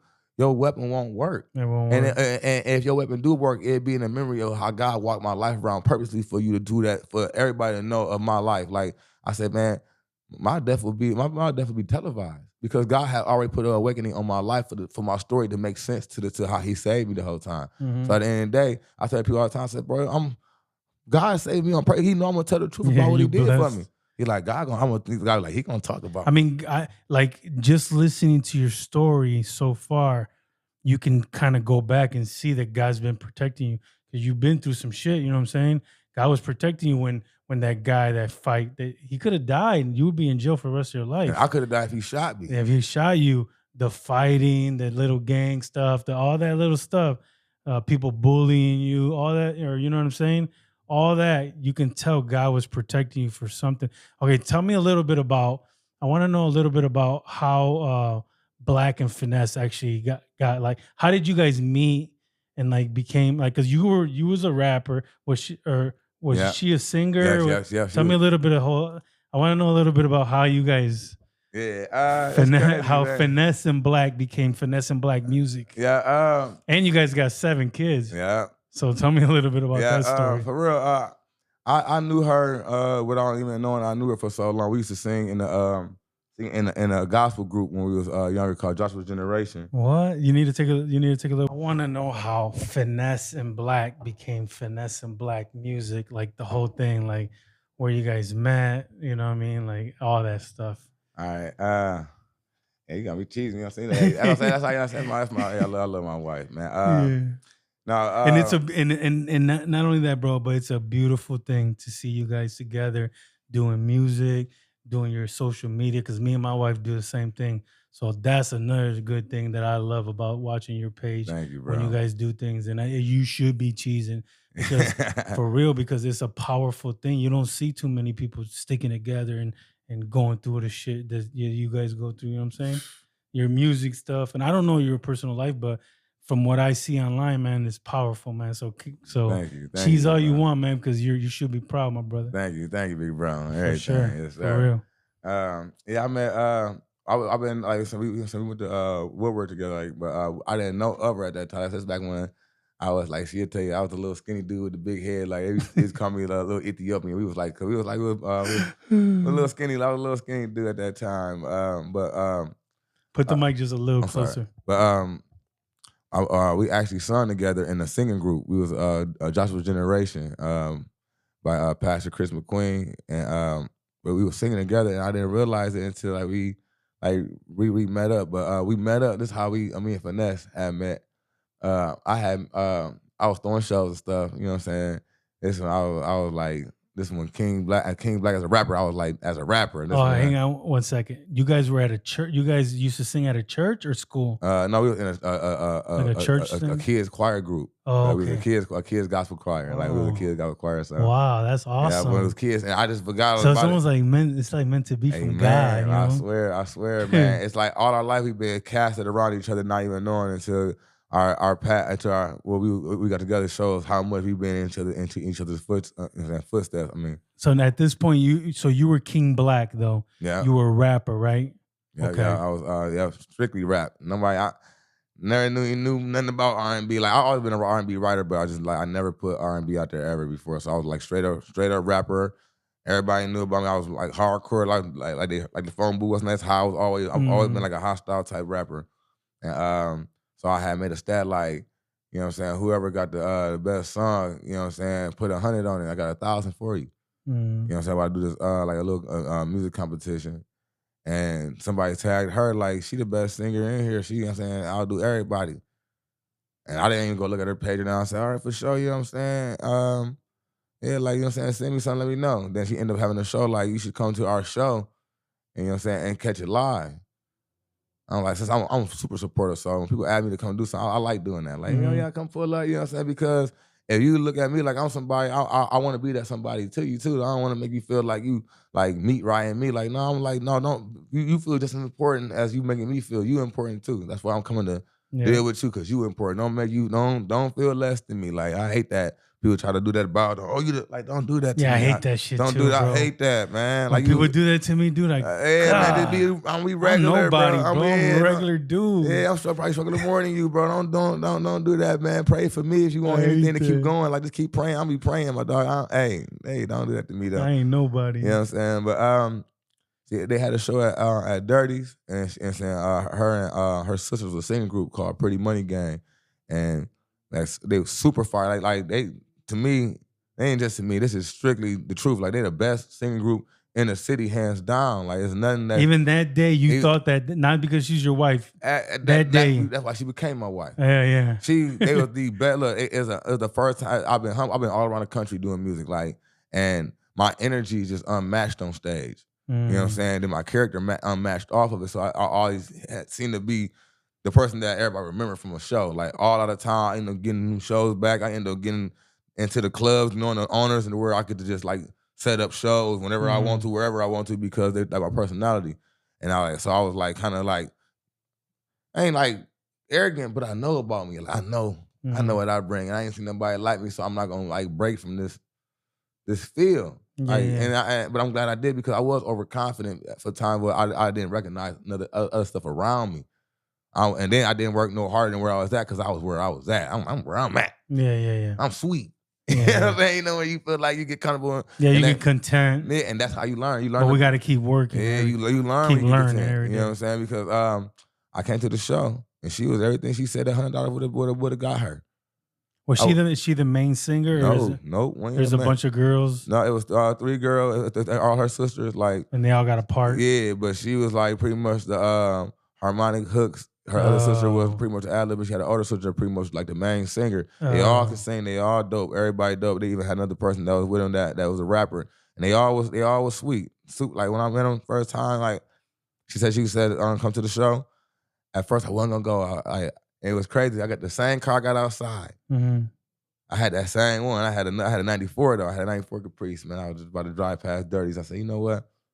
Let me pull up. What is Dirty's? Where's that? Right there on the corner of, right there next to Wendy's. Oh. So I'm right there on the east. Oh, on the east side? Yeah, east side, right next to Wendy's. By Miami Street? Main, yeah, right there on Main. Main Street. Yeah, man. I pulled up, I said, you know what, just go ahead and go. So I went, you know what I'm saying, Rocky Dunn and all them was hosting and stuff like that. I do Dirty, and they all up in there. So I spoke to everybody. You know what I'm saying? I know the DJ, so I get on the stage, speak to the DJ. I speak to everybody. I know everybody, so I speak to everybody. You part of that scene already? Yeah, so I already know everybody. I'm saying I always come to support. I just like I love Toledo music scene. Mm-hmm. So I'm on the stage, and I seen this girl just walking up towards me like, you know what I'm saying? Because like at the time I'm in a relationship. I'm not a player, bro. So you know what I'm saying? Oh, so you was not single? Yeah, no, I wasn't single at that time, and I'm not a flirter either. So I didn't give her. I didn't even know what she looked like. I didn't go to her page and see what she looked like. So I almost didn't know who I was talking to, but I knew it obviously had to be the girl that said come to the show because she approaching me. She see me. Mm-hmm. So she walking up like, you know what I'm saying? Got some sexy shit on with the little shit. You know what I'm saying? looking real. She was pretty. So, but that ain't like while I was looking at. You wasn't in that mindset to be looking for a girl. I was just shocked that she came and approached me and came and like embraced me, and she like smelled so good, and she was just so warm, hugging. She was just so happy, like, oh, it's nice to meet you. I just want to, you know, like she was so sweet. I was like, damn, it's like you, like I gotta see you, like, cause you're so sweet, like you pretty, you know what I'm saying? And then I did nothing to her, just gave her a hug, kept going. So they get on stage, her and her sisters and her mama like knocked me out of the way. I'm sorry, that's my daughter. I said, okay, I'm sorry. Mm-hmm. She started singing, and it's like just pulled me, like. I mean, it did so many things to me in one night. It's like the most humbling day I ever had. Like, okay, I'm not the best. She the best. Like, she the best. And I was looking at her like, I couldn't believe how good she was. I didn't think about being with her. I wanted to help her like reach the stars. I said, she can be the best in the world. I said, that's great. I just listened to her, like all her sisters, all that, like they can be the best for real. I'm just like, I felt like with them A&R back in the day, I was like, hey, I felt like Diddy or something. Like, hey, I could turn y'all into something. Like, because like all it takes with anybody's belief system behind anything, man. You don't always need money. You need belief system, man. You got to carry that person to believe in themselves another day. They don't start working, and you keep the gas on them by believing that they will when they get discouraged that they can't. But like that's it, because they got it. You can get it. You know what I'm saying? Mm-hmm. So she called me one day. You know what I'm saying? We went and had a picnic. You know what I'm saying? And like I said, at this time I don't even know who like me or don't like me because I'm not coming for this. You know hold on. She called you to have a picnic? Yeah, they had a picnic having like, but it wasn't like a day. It was more a business. Yeah, type with deal? all of them. So I said no, but she wanted to contact me, so I came and met with all of them at the park to sit down and do like a writing session and stuff like that. Okay. And I'm saying like treat everybody the same. Everybody, I'm talking to everybody like regardless, but it just she was just so dope that her voice like was just like different. So you know, like I like, hey, I've been writing R&B. I got a song I want to see if you want to try to sing real quick. You know what I'm saying? And at this time, nobody, and I mean nobody know I do R&B. Nobody know I've been writing R&B for years beside the artists that I've been trying to get my R&B through, where I didn't have to do it. I was working with other female artists to get my R&B through. Like, I don't want me to sing it. I want to because I didn't feel like I could sing. I came to her with a song, like everybody know it now, 2 a.m. Song I wrote. I'm having this song for like 6 years. I just could never like get it out my head. I met her. I just knew her voice was so dope. She sung it in a way that I didn't even write it because she sung it the way that it was supposed to. Like, this is how you want that to sound. Just staring at her, I said, hey, we just started writing, and then we started falling in love with we just relaxed. She was relaxed. We just sitting there. We sitting on her granny floor writing. Like, she got a couch and we just sit on the floor just like relaxing. Like, she sitting like one of my friends, like one of my best friends. She like just sitting relaxing, man. Just next thing you know what I'm saying? It's something I had wanted the next day. Then next, you know, it's like now our phone calls is late. It's like now I ain't talking to nobody but you. And now we end up going to the studio. So you and that other girl ended up breaking up. Not yet. Oh, for real, not yet. But you guys started having like a little flirty relationship and all that. She was flirting. I was trying my hardest to avoid it because, like I said, But something's pulling you towards her too, right? Because she everything that I could dream working with. Like she like the whole package of everything. So where I'm still like the only way to have her is showing that I wouldn't play her if I did, based off already having somebody. Like I'm not trying to play them, so why would I play you to play? Like I'm just not the type of person. You know what I'm saying? So you know what I'm saying? She was just on it though, and she was on it. She was just like, you know what I'm saying? It just made me feel like you know what? I'm not even happy right now. Yeah. I'm not happy in a relationship like that. I'm just an honest man. And if I say my words mean a lot to me, because that's the only thing I got. So if I say it, I got to do it. I said, I'm going to be with this lady. I got to be with this lady. Was I in love with that lady? No, I was not in love with that lady, but I just realized I wasn't in love with her, like me and her. I said, damn, I don't think I love this lady because it shouldn't be nothing want to pull me from this lady. I like, but I'm falling in love with her. So her phone call, her care about things that I care about, like getting to me. Like, damn, she care about. It's simple that she care about. She cares simply about the things I care so much about. Simply, she's simply like, I love that. Like, you love that? I couldn't get nobody to give me attention tonight. Like, you was looking for it. Like, what? Yeah, that's the best feeling, bro. Yeah, like I cannot believe you were looking at something I thought everybody was ignoring. Now I want to get it to you every day. And that excites you? What I gave you that I felt I had to hide excites you? Because I'll be there every day if I can. Yeah. And that's what it is. And when we came up with that song and we made 2 a.m. and like we seen how like the city reacted to it, like I said, damn, like they forced us into love. They forced us to be together because after we did the song, we ended up like we weren't together yet. None. We like I said, I got a lot of moves. I wanted to show her like, don't just think that I can say that you can sing. Like, let me show you, like, if I wanted to change your life, I can change your life like this. If you want to. Don't let me force you into nothing that you don't want to do, but I can change your life. So what I'm gonna do, show you off the rip. The first month I met her, we set up three different shows, all celebrity shows, just to show you like I can really do this all the time if you trust me.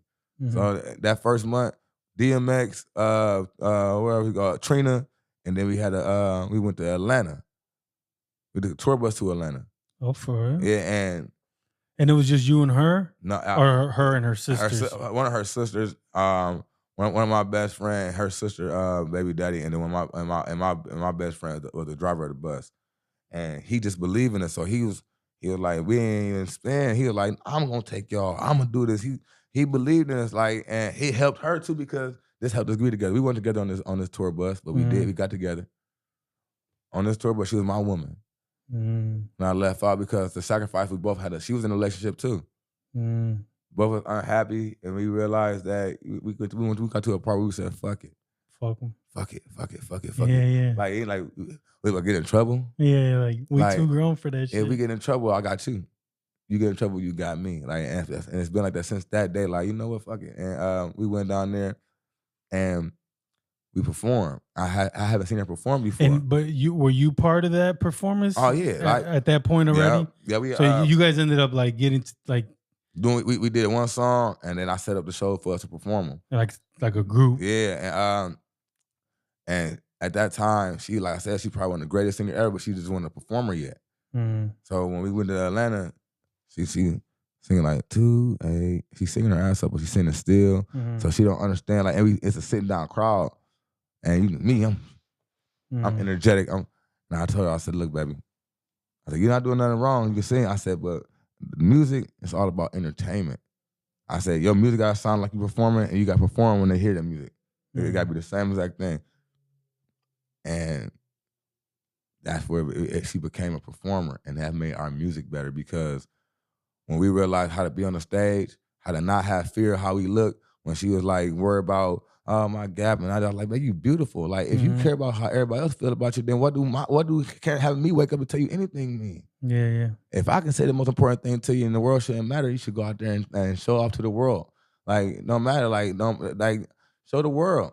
The world only gonna have an opinion that still ain't got nothing to do with the way you wake up. To have a person that say love you and then kiss you in them same mouth that you was scared from everybody looking at, hold it by you, was trying to be ashamed of. Like, I got you on all the things you can't be ashamed because I'm not ashamed of you. So hell no, and God made us all in His image, and none of us should be ashamed of nothing. Because God gave it all of this to us. Amen. And we all have like a mission in our lives, so never be ashamed. Never be ashamed of anything. Never. And it clicked, and she taught me how to take it from me because I'm, you know what I'm saying? So you guys helped each other create each other.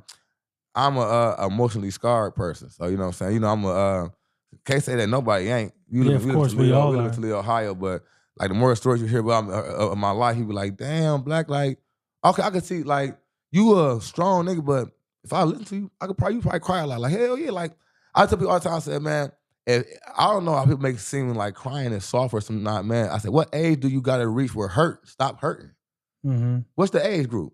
Yeah, because if that's an age group, I'm not man enough, man. I ain't man enough then.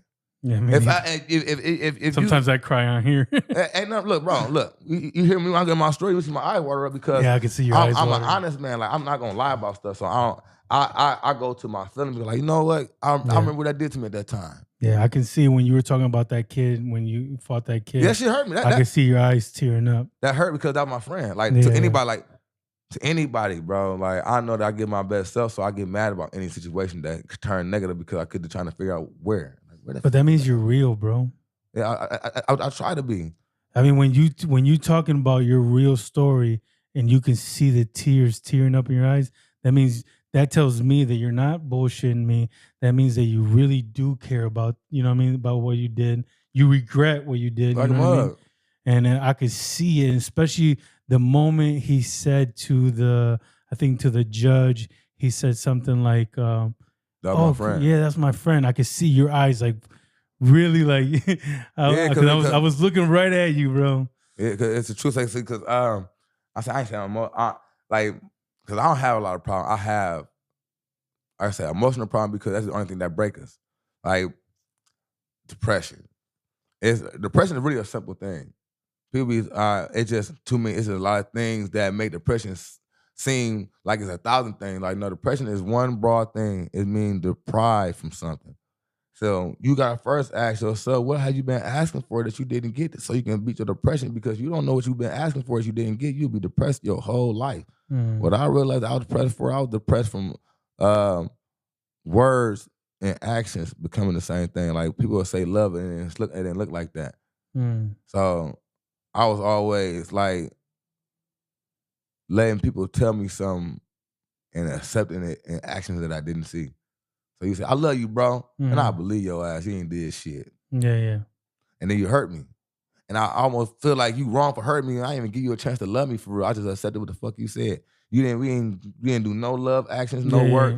And I let you hurt me twice with something that I should never accept in the first place. Yeah, you should never even. Like, no, love is an action word.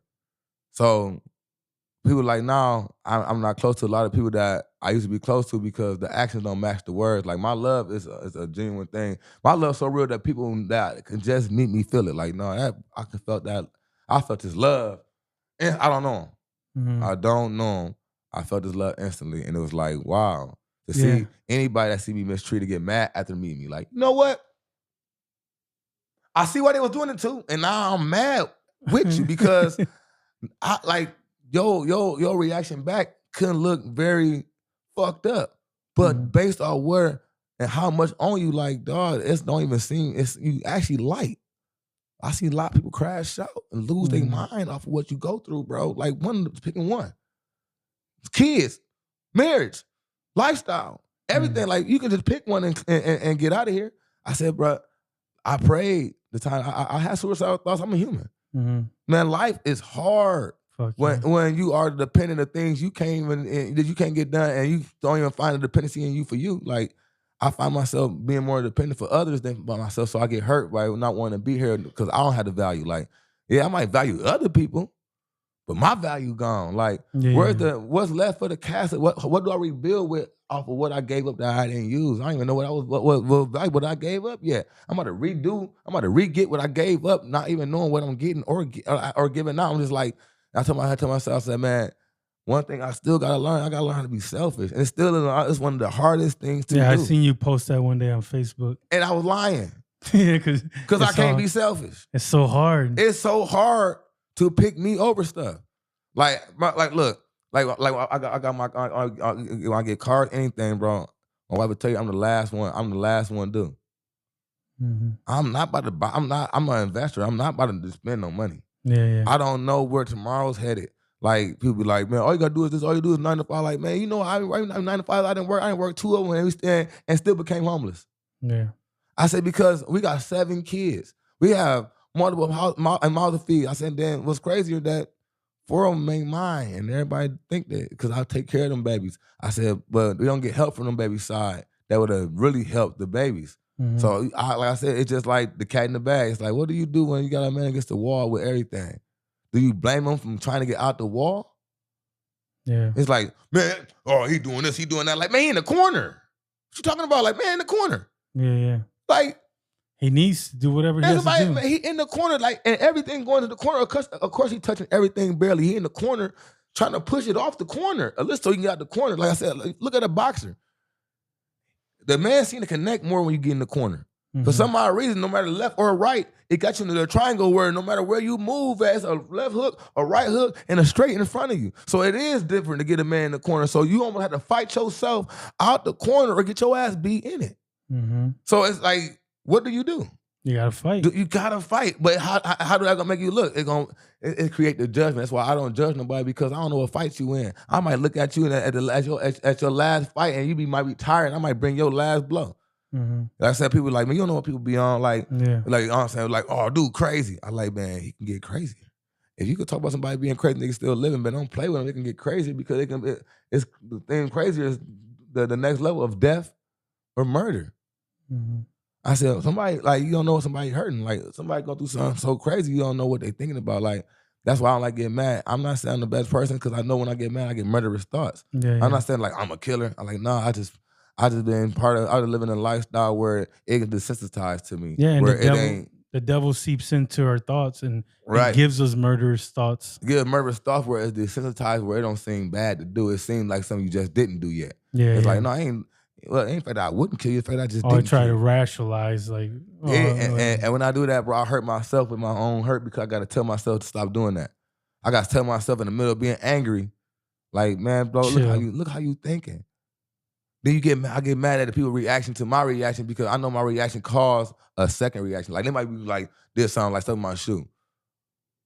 But the way I react to it, they call it a reaction that's bigger than the shoe. Yeah. So that's why I don't, like I said, I'm not a physical reactor. You can stuff my shoe, I'm gonna tell you, like, no, you good. Yeah. I don't use no material over nothing. But one thing I don't do is take disrespect.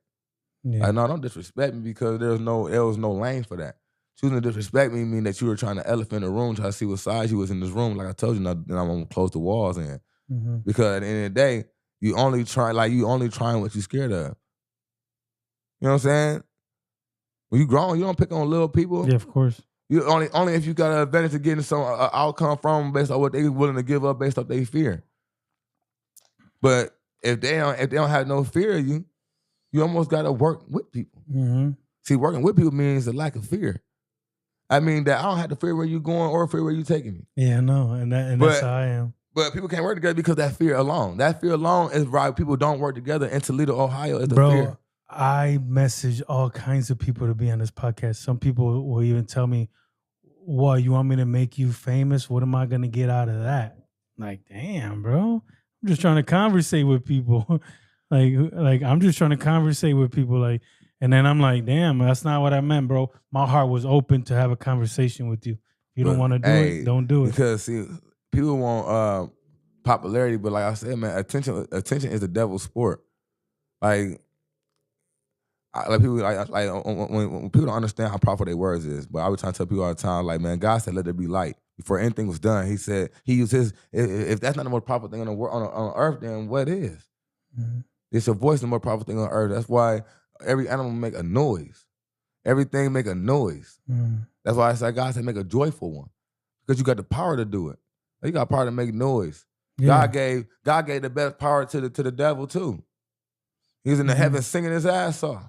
Yeah, using words to manipulate the third of the heavens. So at the end of the day, you show you how powerful words can really be. God said that's the most powerful, like the image of God. I mean, speak your voice. Like your voice. It's always been your voice. It's energy in your voice. The reason why your phones pick up the energy, why you think this electronic could pick up the electronic and you say, hey Siri, man, you are an electric being. We are not in the human form. We only in physical form through what we see, but we are electric beings, vibrational beings. So at the end of the day, the reason why I speak the way I speak, because I know I can vibrate through the spirit when I speak. That's why I just try not to act as much. I know if I'm not speaking and I look like I'm retaliating, always mad, nobody ever get what I'm trying to do. But if I speak, I can change you. I know for a fact, if I get in your ear, be like, hey, just from my vibrational tone, you be like, damn, it fuck with you. It's like, that fuck with me because he made me not mad no more. I'm trying to be mad at him, but he's saying all the right shit is pissing me off. It's kind of like when I first, I was thinking about having you on, and I was like, I don't know, because all the drama and stuff, but then I met you at the at that barbecue the other day, on Memorial Day, and it was like the interaction was so good, and you gave me some love. You said, hey, I mess with your show, Yogi, and I say, oh yeah, I follow you, bro, and that right there gave me like this peace of mind, like, yeah, I would love to have you on. And remember I told you I'm gonna get you on in July, but then I said no, never mind. That same night I went, I looked through the thing, I said I got this little opening, and I shot you a message, and I said let's do it next week. I'm glad you did, man, because I love what you're doing, so I'm happy to be on it, and I like the way you ask questions because it grant great answers, man. Yeah, and I want people to know who you are, man, because a lot of people judge you just because of some dumbass shit on the internet and some all this like stuff, this beef that you never. I don't know who created it, but a lot of people might judge you for that. But I want people to know you, who you are.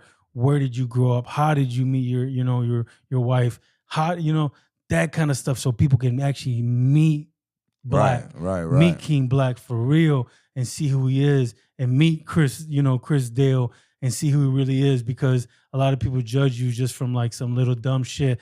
They just see a little tiny bit of something online, and I don't want to do that. I don't want to judge you from that. I want to sit down with you, and I want to get to know the real person. Definitely. So I can actually know who he is and not worry about what another person is saying about you, because I don't care what that person says about you, Very. I respect everybody, but that person cannot affect how I treat you. And then a lot of times I'll see something you post and I like it, but I don't want to pick a side online. Right. So what I do is I just keep scrolling. I might even love what you said, and I'll just keep scrolling because I feel like I don't want to support either side of the beef. And that's why I thank you for doing that, because this is what this interview is for too. For the other people that feel the same way as you, like we feel like I don't want to play both sides. Like it's not a side. Like I even text him last night, like, hey man, I'm silently ending it. Like I don't have no problem with you. I never had a problem with him. I only had a problem with him having a problem. I tried to ask him about the problem, and it turned into an argument that turned further than what it is. Like it's just two men that couldn't sit down and agree like men, that turned further and got the city like looking terrible. Almost divided. No, it's not even divided. Like it's perfectly done. It shows you why this city is how it is. If they can't look back and see what they doing, they're the reason why it will continue the way it's going. Like I even told them, I said, like I'm not gonna ever work with dude. Yeah. Like he'd been too disrespectful, and I chose to be just as disrespectful by laughing at him when he got locked up. I chose to laugh. And anybody might be like, oh, you gonna let somebody get locked up? I said, man, talk about my family and about my wife and my kids. Yeah. I said, man, we're not looking for fairness. We're not looking for fair. I'm only looking to be left alone. I'm not looking to be fair. I'm not looking to be liked. I'm not looking to be none of that. I'm not looking to like or none of that. I'm just looking to be left alone, because at the end of the day, you know what I'm saying? You gotta feed your family, like, bro. It's just like, I don't care about somebody enough to find things to insult. I don't have nothing to insult for to say. I'm like, what do you want me to say? What do you want to say? Yeah. Like, go listen to him. It'll show you what kind of person he is based off what he's like. Come on, man. Look how a man watch a man's life to talk about a man's life. Yeah. Like, you know what I'm saying? For people to even practice and planning that, it's weird. It's some of the same people that I done seen him get into it with that's protecting him too. Like, I'm like, when you just, like, I got some inboxes when you were just talking about you hated that dude. You was talking about he a bitch. And I said, see, like, that's what's crazy about the city, because, like, they, it's like a back and forth pull of popularity. So that's why I don't do that stuff on Facebook. Nobody know what I've been doing silently, but everybody I've been seeing laughing, I've been pulling to the side. Hey, what's up? What's so funny? I just threw a comedy show. Because when I'm approaching you like this, now that's when people get nervous. But they judging me off the way I approach. Because like when it's laughing the game, let me laugh too then. If it's fun. But if it ain't funny, I'm gonna be the last one with the laugh, because I'm not about to I'm not about to let my successes be played with for people that want them. Like, no, just because you want what I have in life, that ain't mean I'm about to stop. How did all this stuff start, bro? Tell me, like, where do you think it started? Because I have my own, but we'll because like it started. Why did It started years, and it started like 9, 10 years, like about 9 years ago. All right. Like I said, I thought for the whole time I thought Magic. I can say he was longer than that. Probably like about 9 years. I thought Magic Wine was cool. Like, you know what I'm saying? Everybody, he a rapper. You know what I'm saying? Yeah, everybody, from a long time ago. Yeah, everybody know. You know what I'm saying? The big dude been rapping for a long time. All right. Like I said, and it's not disrespectful that I don't know none of his songs or nothing like that. I just don't. I just heard of your name. Just like people heard of my name. Yeah, and I heard his name for like, but I never really like followed too much of his music. But I've always heard his name since I was younger. Right, I'm saying here because he was like on the radio and stuff. Yeah, like I said, I got love for anybody in the city doing anything. So he was one of them people too. Like I didn't know him personally, but a lot of people I don't know personally right now. Like I don't know E-Bunny, but I love what he do. And like I said, I'm supporting whatever anybody doing great in the city because it's the city. So I'm just supporting it. You know what I'm saying? So I end up coming out as an artist too. This when I first came out, I was wearing a crown and stuff like that. Like I said, I thought he was cool, stink bombing everybody. Everybody was so cool when I first came out. Like everything was cool. And then I was saying out of nowhere, he got getting weird. You know what I'm saying? I try to go there, I drop songs, none of the songs ever come out. There's always some weird stuff going on at his house. Couple situations that I ain't worth telling on the camera because fuck around make me mad. Yeah. But you know what I'm saying? It's just like this stuff was happening like weird. I'm like, that's weird. That was weird right there. That was weird right there. That was weird. And I just is it like some little sneak diss type shit? No, it's just like it's not like it's just people don't realize that I can read them. Oh, okay. So they was sitting there be themselves, don't even know I'm looking at them. And I'm just like, sometimes I let things be. Like if I know that I got the upper hand on my aggression on every single thing, I just leave things alone. I let things just play out because ain't like I gotta worry about nothing because I ain't like I'm worried about nothing. I'm trying to like see it. So I'm like just seeing the dude. I'm like, damn, what the fuck is this wrong with this? What's wrong with this man? Like, you know what I'm saying? I'm like, it sound almost gay. Like I'm throwing my veterans trying to be cool with this nigga, but like it's like he doing weird shit to be away from him. So I like, fuck it. You know what I'm saying? I went to Cali. He called. I said, no, like, this nigga don't never call my phone. He called me in Hold on, Cali. you went to Cali, Yeah, California? Yeah, with LA. Me and my brother went to LA. You know what I'm saying? He called, like, you know what I'm saying? Like, this nigga don't never call. Like, you know what I'm saying? I feel like he's trying to be friends with me. But, like, I don't know what he on. I thought, like, shit he doing kind of weird. I'm like, you know what I'm saying? Like, I'm easy to talk to, bro. Like, I don't know why, like, all the stuff being weird. So, you know what I'm saying? We ended up doing, like, I started seeing, like, the show. We started doing shows. So I started feeling, like, things, little sneak stuff he's saying. So I could just see it, like, damn, like, what is this dude on? Like, what the fuck is wrong with this dude for real? So we get into it, you know what I'm saying? A couple times. We get into it, pull up on him, we get into it, you know what I'm saying? Not saying, like, we just, like, I'll just be disagreeing the way he is. And, I just, like, it's to anybody. I just have to approach people when I feel play with, I gotta approach them. This not nothing just with him. This will happen to anybody. Anybody have a problem with me, I do this to anybody and everybody. It's just the fact that this happening in the rap. But he just doing like weird shit. So he started trolling me. He created a fake page and started trolling me from a fake page. And I see him trolling everybody. He's like, he behind his fake page, like doing weird shit to everybody. I'm like, what the fuck? So I'm trying to figure out who the fuck this page is. Like, who the fuck is on this weird ass page? Like, I was at the house, I was at home, nigga, in my jacuzzi and shit. And like, it was sprinkling and raining, and the motherfucker said something on my post, and I was like, oh, what kind of stupid motherfuckers be in the rain? And it said something. I was like, shut up, broke ass bitch. And he said, oh, how you talk to a female? I said, I talk to a bitch. Bitch? Fuck you talking about? That's the message we had.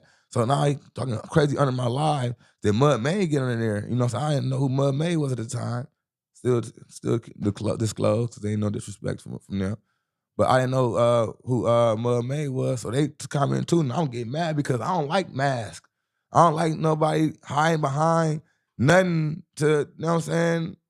I don't like people hiding behind nothing. Yeah. Like, show your face, man. Speak your case. Be wherever you are. Just be 100 about that. That's weird. So he talking crazy. He in my inbox talking crazy. Like it's talking crazy, but I'm looking at the language of it. Before I even look at the language of it, I didn't realize it was him, but I'm just looking at the language. The language was like, so I video called. Cause I don't like doing all that texting stuff. So I video call and he pick up. And it's him? Yeah. You can hear his voice or It's video. On it's a video. video. But this is a page it's an anonymous page? Yes. And he answers? Yes. Oh shit. So I'm like, what the fuck? I said, damn, dog, you vid-verse? He said, oh, I don't even know what you talking about, bro.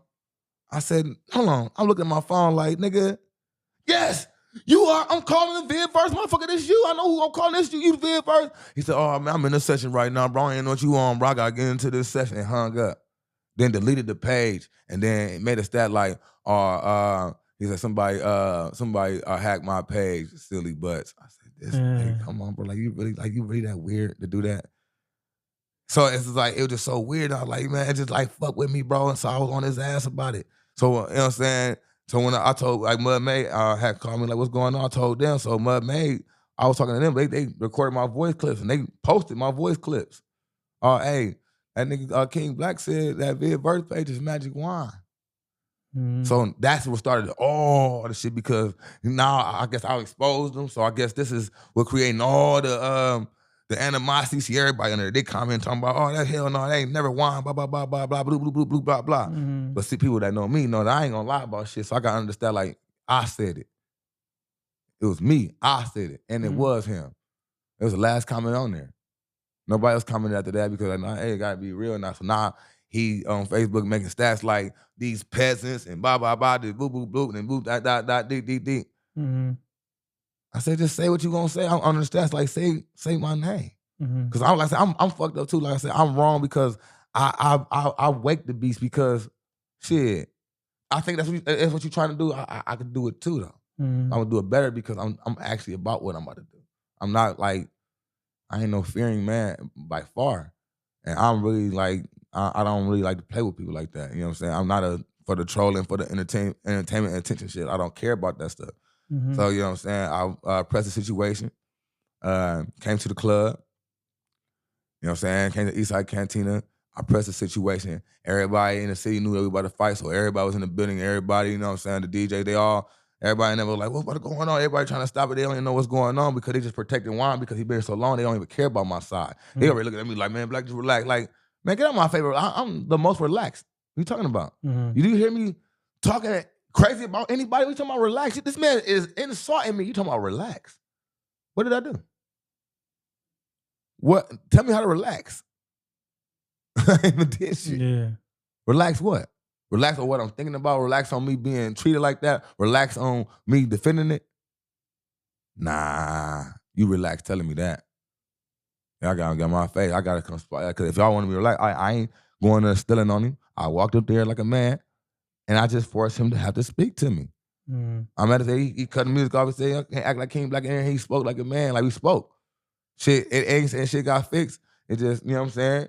It was left alone at that time, and it got to still being weird. So, like I said, I did a podcast last year, and like I said, I'm trying to help the whole city out, so I'm trying to do shit with everybody. I was just trying to really, like, fuck with everybody, just like, you know what I'm saying? I was watching it. Yeah, so, you know what I'm saying? I end up hitting up Juan and a couple people that I just be feeling like they just be doing some secret little hatred shit, but I don't know why they do it, but I just want to see what they really on. So I hit up a couple people and see what they on. They you know, say a couple people they ignore, they didn't even see me. They act like they didn't even see me inbox them, whatever. Yeah, me too. I get that too. Yeah, hey, I'm not the lame. I don't feel bad. Hey, yeah. At least you tried. Hey, I ain't trying twice. Yeah. So what happened? So you know what I'm saying? You asked him to be on there? Yeah, because so I asked him to be on there. He agreed to a certain day. Him and a couple people agreed to a certain day, and then next thing I know, on that certain day, them people didn't come. I knew they wouldn't. But see, the thing about me, they thought I was gonna like rush it under the blanket. Like, no, I'm a big platform, but I'm gonna embarrass you. So I got on my platform and I started speaking about it. You know what I'm saying? Like, oh, motherfuckers think it's a game. You think I'm a lame bitch? I'm trying to showcase you motherfuckers. Y'all think that I'm the lame?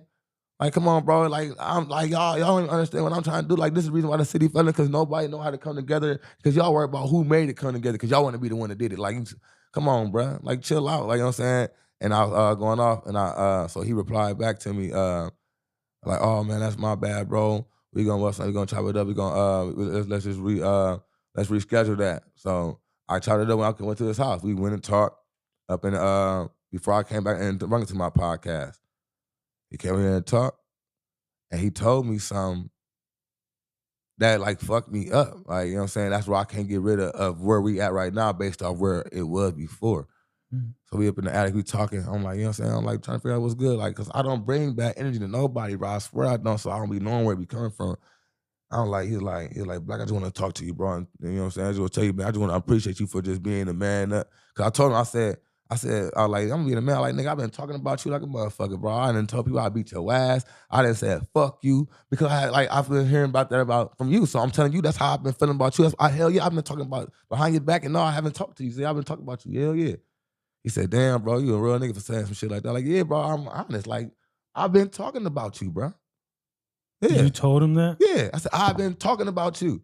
I've been calling you a bitch. I've been talking about wanting to fight you. I've been calling you a hoe. I've been saying, I've been talking about you. While in your lives and shit? No, just when people talk about him. Or just random. This somebody say something, mention his name, I shit on that name. I don't want to hear that nigga. So I say something, I told him, I was shitting on you, bro, because I caught disrespect from you, so I can't give your name respect around me. He said, man, that's some real shit to tell me that, bro. He said, you know what, Black? I'm going to tell you some shit, bro, that I just feel like I got to tell you, man. And I've been working on myself a lot. This is how this nigga been saying, like, working on myself a lot lately, man. You know what I'm saying? You know, he a Muslim, nice. I've been working on myself a lot lately. And he said, Allah been showing me a lot. He said, I just want to tell you, man, I know this whole time we've been battling, you be like, what did I do? I said, on my life. That's what I was like, yeah, bro. Like, yeah, what did I do? He said, no lie, Black. He said, you didn't do nothing at all, dog. I said, what you mean? He said, bro, you didn't do nothing at all. He said, I'm gonna tell you the truth, bro. I envied you, bro. He said, you just came in, young dude with the crown on, hyper as fuck, just like, I'm like, who the fuck this dude think he is? I said, damn, dog. He said, I just want to apologize for that, bro, because I look how far this is, like how far this shit taking motherfucker, bro. I've been praying for myself to get that off my spirit. I said, damn, the word envy, I can see you just dislike me, but envy, man, I seen a man cooked his brother over that, bro. You don't get over that, Phil. Mm-hmm. You don't get over, you can dislike somebody and get over it, but envy, you can't get over that envy. Like, envy, why use that word? Why you can't just say you dislike me?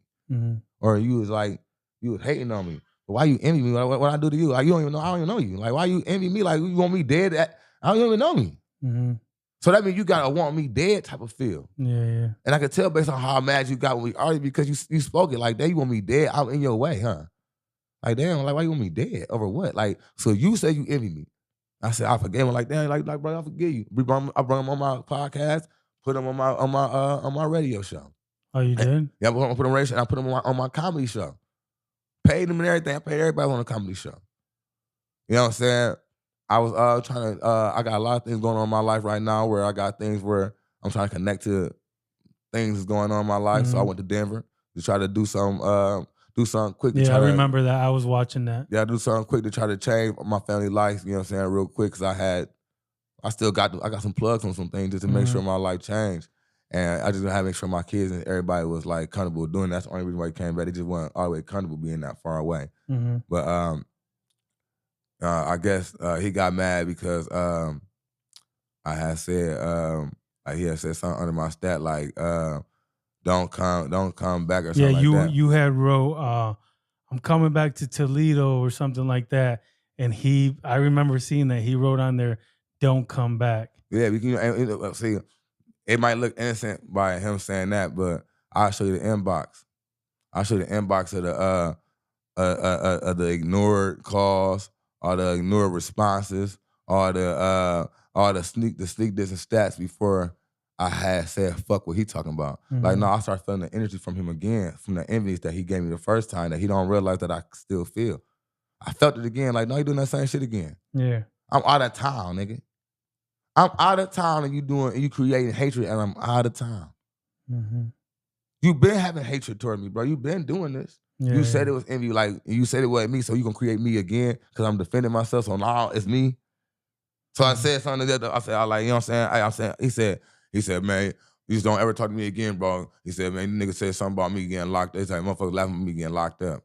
I said, and that's what you mad about. So you see how retarded motherfuckers will make a problem like they victim out they self with no matter how much they do. Like I left it on red. Like, you know what? Yeah, all right, deuces, man. look, I realize a lot of motherfuckers just want moments. To win them, you can have it. You want that moment? You can have it. You the best? You can have it. Yeah. Because what's it proven? Like, for you, it do help you out be a better person. Man, I want everybody to be their best. Hope that make you feel better. You the best, my dude. You won, dog. You the best. Why are you the best? You the best in the city. If that make you feel some type of way, you the best. It don't make me feel like nothing. You can have the title. It don't make me feel like nothing. Whether you had it or I had it or nobody had it, I don't care. I don't care. You think you a goat? Well, I like eating goat, lamb. I'd rather call people kings. Goat, greatest of all time? No, man. God is the GOAT, the greatest with time. You don't even got time without God. God, time ain't on your side, dog. And then do you feel like sometimes, because you got like a lot of followers, you got your comedy page and you do, what is it, like voiceovers? Yeah. And you got like 92,000 followers right now. I just checked this earlier. Do you think people attack you so some of those some of those subscribers or followers can go on their page? Of course. Because I sometimes I'll have people, talk shit about me or something. Hopefully that can or even people that cancel on me. They'll cancel on me and then I'll talk about it, and then all of a sudden they want to talk shit on the page, trying to get some like bro, I didn't even say your name. Why are you even on here? I just say someone canceled. So do you think that brings, having so many subscribers or followers brings people to attack you just trying to get a couple of them? Of course, man. Like, because the thing about me, people, I feel like my aggression can get in my way of my people. So what they try to do is like make me look like the bad guy. Cause my aggression, I'm aggressive. Like, but you're not aggressive all the time at all. You're like very calm, cool, and collective. So you think they're trying to bring that aggression out on you to make you look bad? Because it's the thing that's easier to see out of me with my face. My face look closer to aggression than a smile. So at the end of the day, if you put my aggression out there to go with my stale face, and you'll never be. I can't seem like a good person to you off my stale face. You'll think that I'm mean based off how you present me. Don't even know that. I'm probably nicer than everybody in your family. I'm probably your nicest friend, probably your coolest friend, probably the realest person in your life. But people that know that you can have that will avoid you having me because they want you for how they got you. Like people be people do that like friend battling. Like, that's my best friend. That's my I don't do that. I see a lot of people, my friends, brothers, all that, be chilling with people that I do not like. Yeah. I ain't gonna be like, oh, they chilling with my nah, I don't have no problem with that. It's just when you're with them, you're weird. When you get out there, when you get back from around them, you back, bro, but you weird with them. Because I wouldn't come around unless I'm going to be weird. And not saying, like, I'm just going to get on the time that they people's on. Like, I'm going to be weird, too. I learn to stay away from people that I'm going to be like them. I don't want people to force me to be none that I ain't, just to prove that I ain't what they trying to prove me to be. Like, I ain't got to keep proving to nobody, man. Like, yeah. And then, another thing, right before you moved to Colorado or whatever, you had that little it was like a little battle with the little white boy. But him and the white boy are really close friends. I see them always like commenting on everything. They like basically like, you know what I mean? They're like best friends or something. So do you think a lot of that too, it brought like more animosity too against you because that's like his friend or whatever? No, I really be ignoring him. Like, since he's you know what I'm talking about, right? The little dirty Joe Dirt. Yeah. Like, you know what I'm saying? You had a song called Joe Dirt. Yeah, Joe Dirty dude. Like, when I realized that people are doing this shit for attention and likes and trolling, that's why I left it alone. Like, no, I'm like, why would I play your sport when my sport is beating your ass? Yeah. I done seen everybody out in public and nobody do that. Everybody want to be scared. They want to get everybody to try to protect them and stop everything from happening, but go online and protect and protect people insulting me. I said, no, man, tell him, man, step outside, man. Every time I come outside, I see that boy, his ass so damn tucked, he fart out his chest. He that scared that I'll leave him alone. Like, I'll leave you alone because you're scared. I ain't picking on y'all. Y'all picked on me and then y'all scared. Like, why would you do that? You don't like the fact that I said your music suck? Like, bro, I'm on a radio station where you send that shit in on your own discretion, my nigga. The world's listening. I ain't the only one that said it sucked. Also, you put his song or something online. Yeah, people were saying it was ass. He made another song talking about he one of the best Toledo, best rappers in Toledo, and I didn't agree. Yeah. I said, no, man. And see, like, I'm not a, people be like, man, it's just friendly competition. I said, man, when I start having friends, when I start being friends with any of y'all, I'm not y'all fucking friend. Yeah. Because I'm not in competition. We ain't in the same sport. I'm doing what I do, and y'all doing what y'all do. Yeah. I'm not worried about what nobody doing. I'm not looking like I said. I'm not looking at people nobody's career. Be like, oh man, if you ain't got God attached to your life and you ain't doing nothing, you ain't praying, man. You ain't got nothing good going in your life. I can give 2 fucks about your rap video that hit 70,000 followers because I can know some of these motherfuckers ain't got no car. I said, damn, some people ain't got no car. They got hella views. They need to get help with some of them people that's viewing it. Some of these people ain't got nothing. Some of these people ain't talking about the truth. Some people just talking, period. Yeah. But they're playing the character. Yeah. I said, at the end of the day, if you're looking for views, that's what they're doing it for. That's what they're doing it for. But I'm not doing it for views. I'm not, like I said, I'm a God-fearing man. I'm not in for attention because that's devilish to want everybody to accept me. Like that's like I said, that's what the devil kicked out of heaven. Is like want everybody to be on his side. Like everybody, man, God said, I don't even need you or the thirds. I'll take the small part. Get your ass out of here. Yeah. And I feel about the city, like, man, I'll take the couple people that's coming with me, man. I can get rid of the thirds. Because in the day, God did it, and God is still chanted. Still chanted as the king, and got rid of the majority of the heavens and one of the most powerful demons up there, and most powerful angels up there. So at the end of the day, I said, like, man, hey, you gotta be a powerful person to think that God gonna let you like attack me. Like, it's not gonna happen. And then okay, so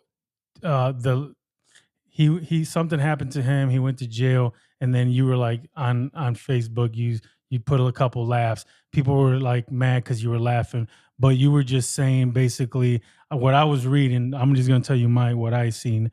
I was reading like you were saying, hey, they were laughing at me. It's my time to laugh now. That's it. And you were just like, whatever. And then basically you just wanted to get your little like. But plus, like, there's another thing like when a person is like covered by God. When there's people attacking them, you got to be careful attacking a person that's covered by God, because at the end of the day, God got it. You don't even got to you didn't even have to laugh, bro. Your laugh was already by that kind of stuff happening to him. I already laughed. That was the laugh. But also you wanted to just put it out there and just get your last laugh, right? Yeah. Is that what you kind of like? Yeah. That's my problem is the asshole about me. When the guy already had it settled, I came and kicked the man on the ground. And like I said, and if anything wrong, I say that's wrong. Like, I will kick a man down. I see God punish you and I kick you. Because I feel like, shit, nigga, let me get something in too. And then, but when I feel like I do that, I always get I get an unwanted wrath. So I be like, you know what I'm saying? That's when I know I was wrong. Like I said, and you did apologize back then. I'll apologize. Man, I don't need, man. Can't no man tell me what to do. I'm on my own. I'll talk to God. I don't care about a man's feel. Like, when God made me feel bad about doing something, like, man, I come out myself. Like, hey, I ain't say I shouldn't have laughed.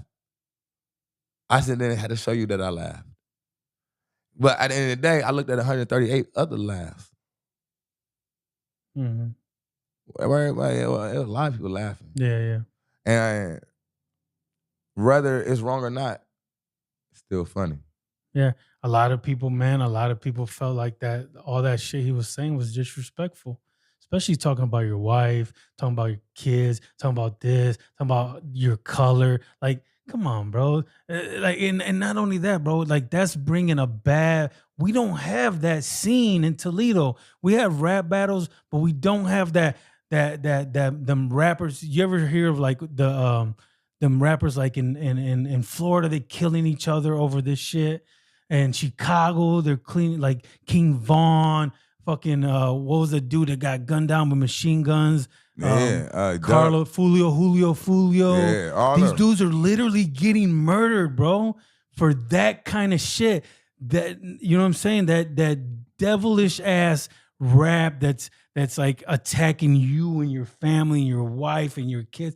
That kind of shit is the kind of shit that will drive the devil into your brain to have that guy get. Yeah. You know what I'm saying? Want me to react, but you can never let that happen. Amen. But also the devil is going into his brain and giving him the ability to do those, to without even caring, you know what I mean? So if he really believes in what he believes in, he needs to step up, talk to God or Allah or whatever, and he needs to really focus on, listen, we're already too old to be promoting bad things in the city. We need to unite. We need to bring the city together. Why are we disrespecting each other and splitting everybody apart into different, like, no, you can still have a rap battle and still be friends. You guys can still like figure it out, create a good environment for the city so we can all be together and support each other and be on podcasts and grow and all this stuff. You know what I mean? But it's crazy. That'd be the difference between leaders and independents.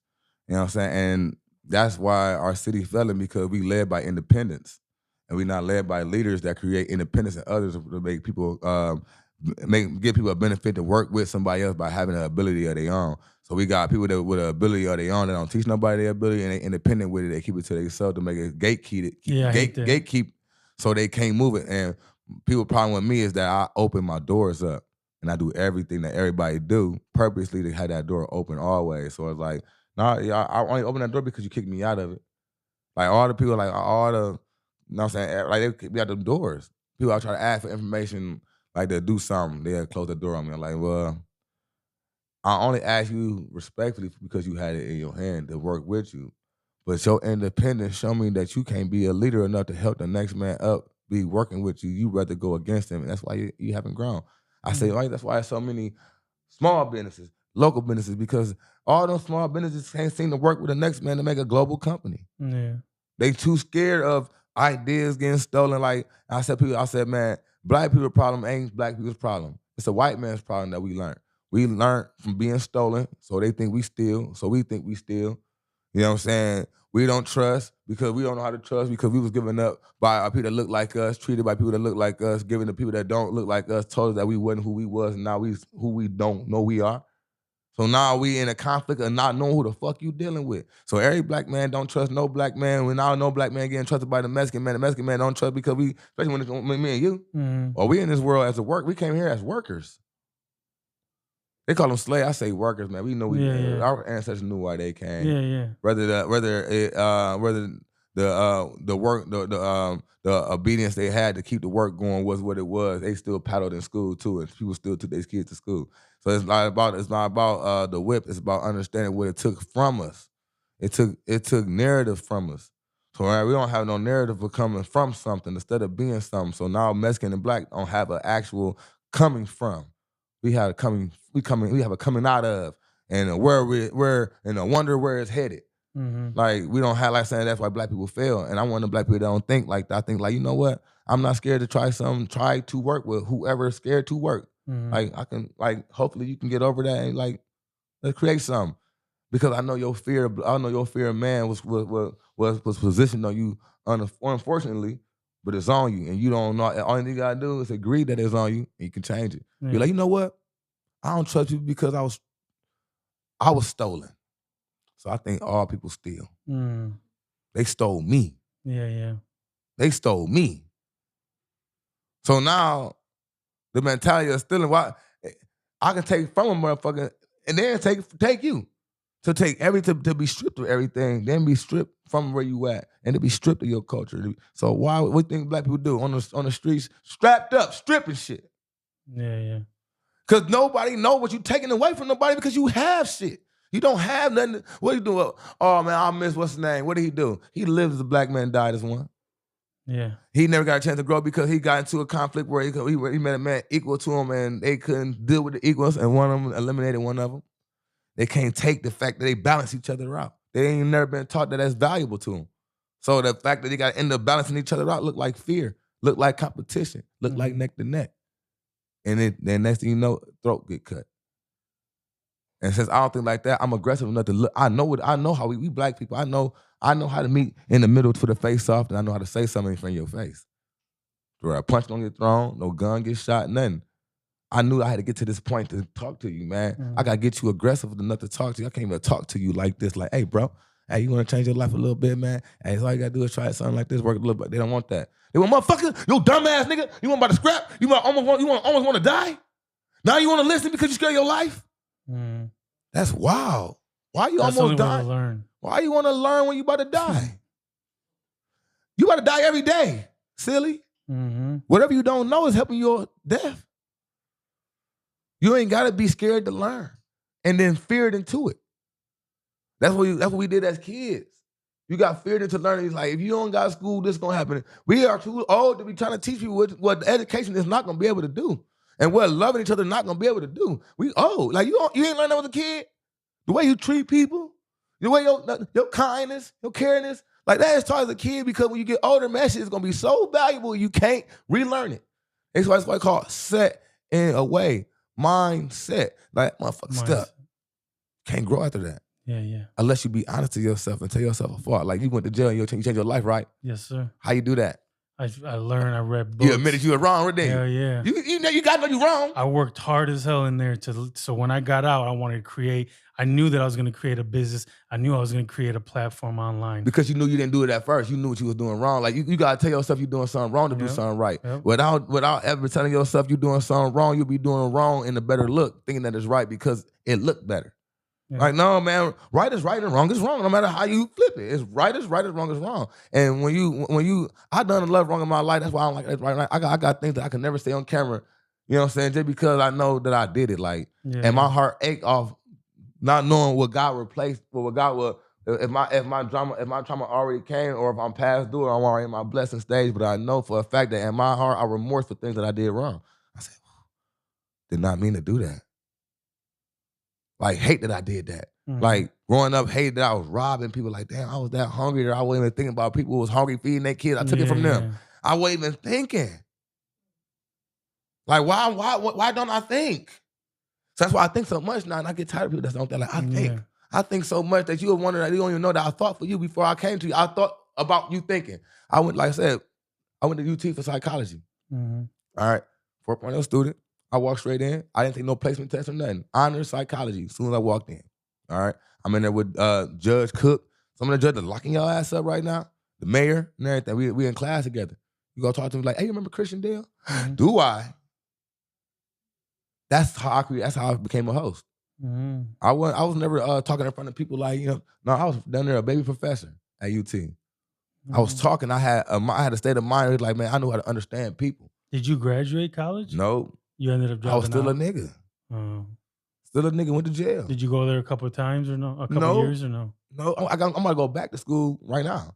No, what happened in school, like I said, like, bro, I show you, man, God don't want me into the streets. Mm-hmm. He putting me out so much because the fact that I'm comfortable in the streets because I'm not worried about nothing. I can get the things done. I can move around. I can do all the things that I can successfully be alive. And it can work for me, but don't work for nobody. And it actually could be my demise as well. So I'll be like, you know what I'm saying? I can feel God pulling me from everything I'm trying to do to keep a memory of the streets on me. Like, no, I want that out your life, period. I want it out your life. I want the shit out your life. So I was at UT. I said, now I realize how smart I am. I done fought out of school, 4.0 student. No, I done fought out of school. I realized how, like, what I was gifted with. So I'm at UT, honors psychology. Not even knowing it's the number one science in the world. They gave me this class. It ain't nothing I went to school to go to psychology. It's something it's something that my grades told me that I should be doing. Like, no, his social skills, everything. Like, my test and everything made me go there. Mm-hmm. It's like my placement test put me in honors, everything. And I took my minor was I was majoring in education and minoring in theater arts. You know what I'm saying? So psychology class, that's when I figured out who I was completely. Like, and I changed my life in the middle of it being changed on its own. Like, I was becoming a good person while bad shit was still happening. But I realized who I was in that class. Like, I guess that I was never wrong by what I seen in people, that I was truly gifted with seeing it. Didn't even know. I thought everybody seen people like I seen people. Mm-hmm. I get to class, my professor said, you know who Freud is? I ain't never had psychology now. Like, hell no, who the fuck is Freud? He said, when we get to that, to Freud, just know that I'm gonna stop you and say that you remind me of Freud. I said, who the hell is Freud? Mm-hmm. So we get to Freud. He said, all right, you guys, we are getting to Freud.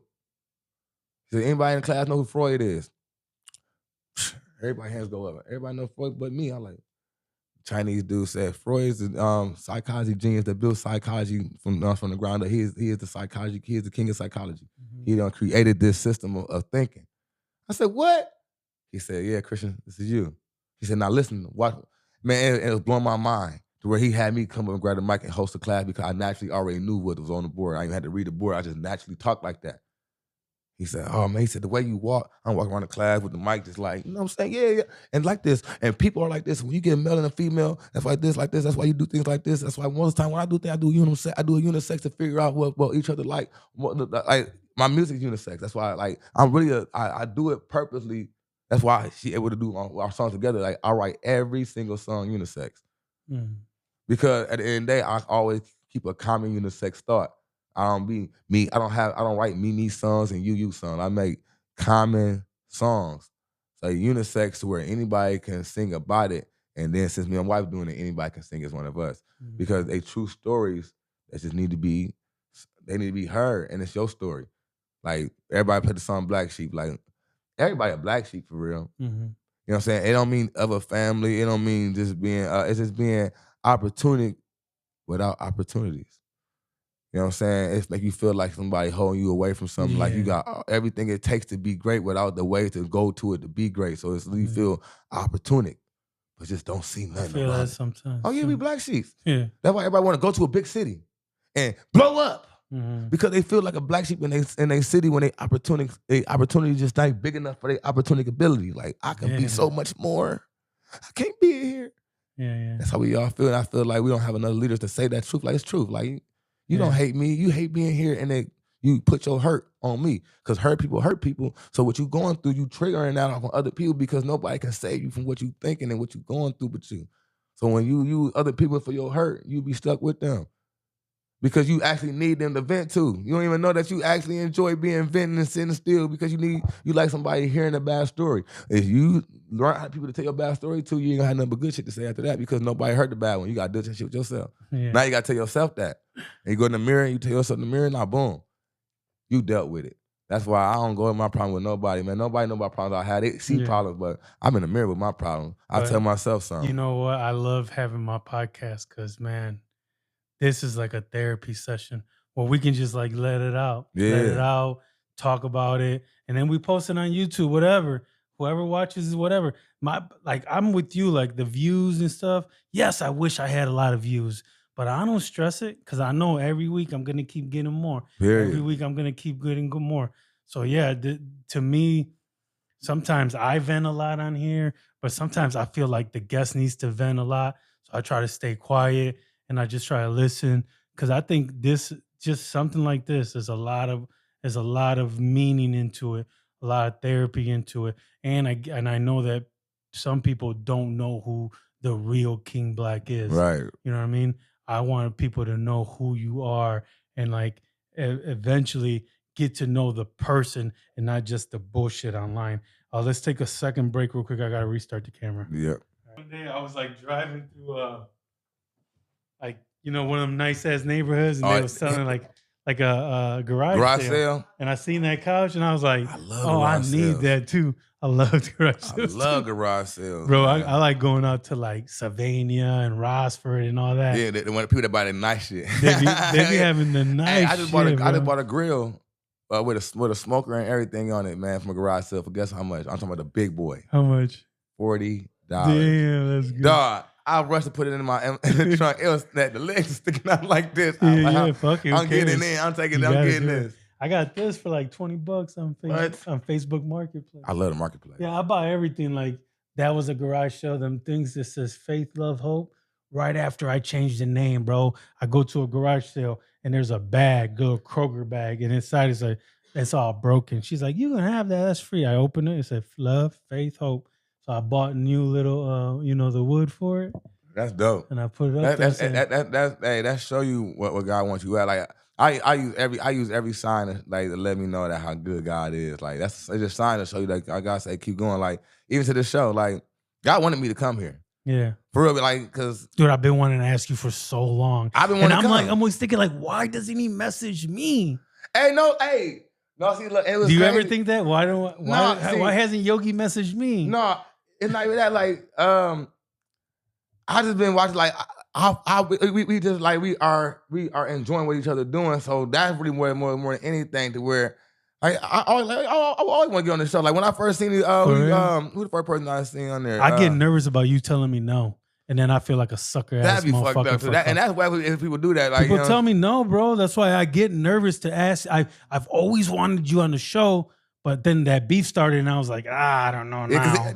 Ain't it crazy how I can look like a bad guy? So like it's so crazy. But it like, wasn't that I thought you were the bad guy or he was the bad guy. I just thought like, God, why are you guys doing this?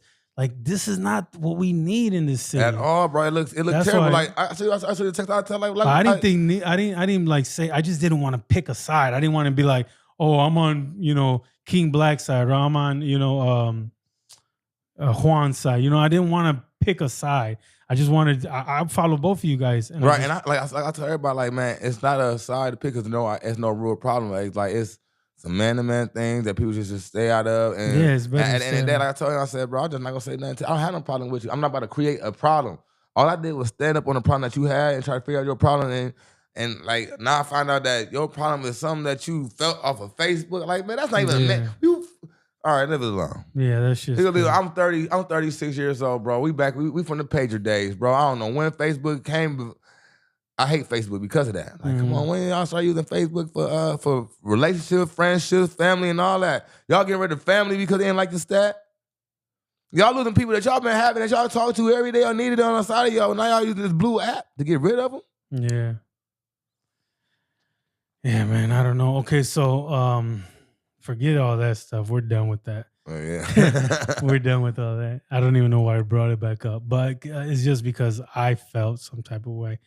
All right. So what I want to know is your because I'm big on I love social media. I love like people creating stuff, content, no matter what it is, and your voiceovers. I watch all your voiceovers, the little dog ones with all that stuff.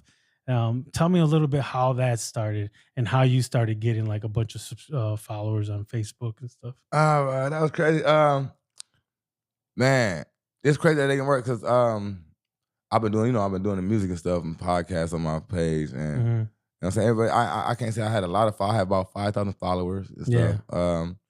But back in December, I've always been a funny ass. I'm really more silly than anything, more than my music, more than my series. I'm like laughing, like I'm a silly motherfucker. Like I love being silly. So one day I was just I seen this dog. Motherfucker lips moving crazy as hell. Like, what the fuck? The dog lips look crazy as hell. Like, I was just looking at the dog laughing. And the dude, it was somebody that had did a voiceover, and then the voiceover wasn't funny, like so corny. Like, I don't like corniness. Yeah.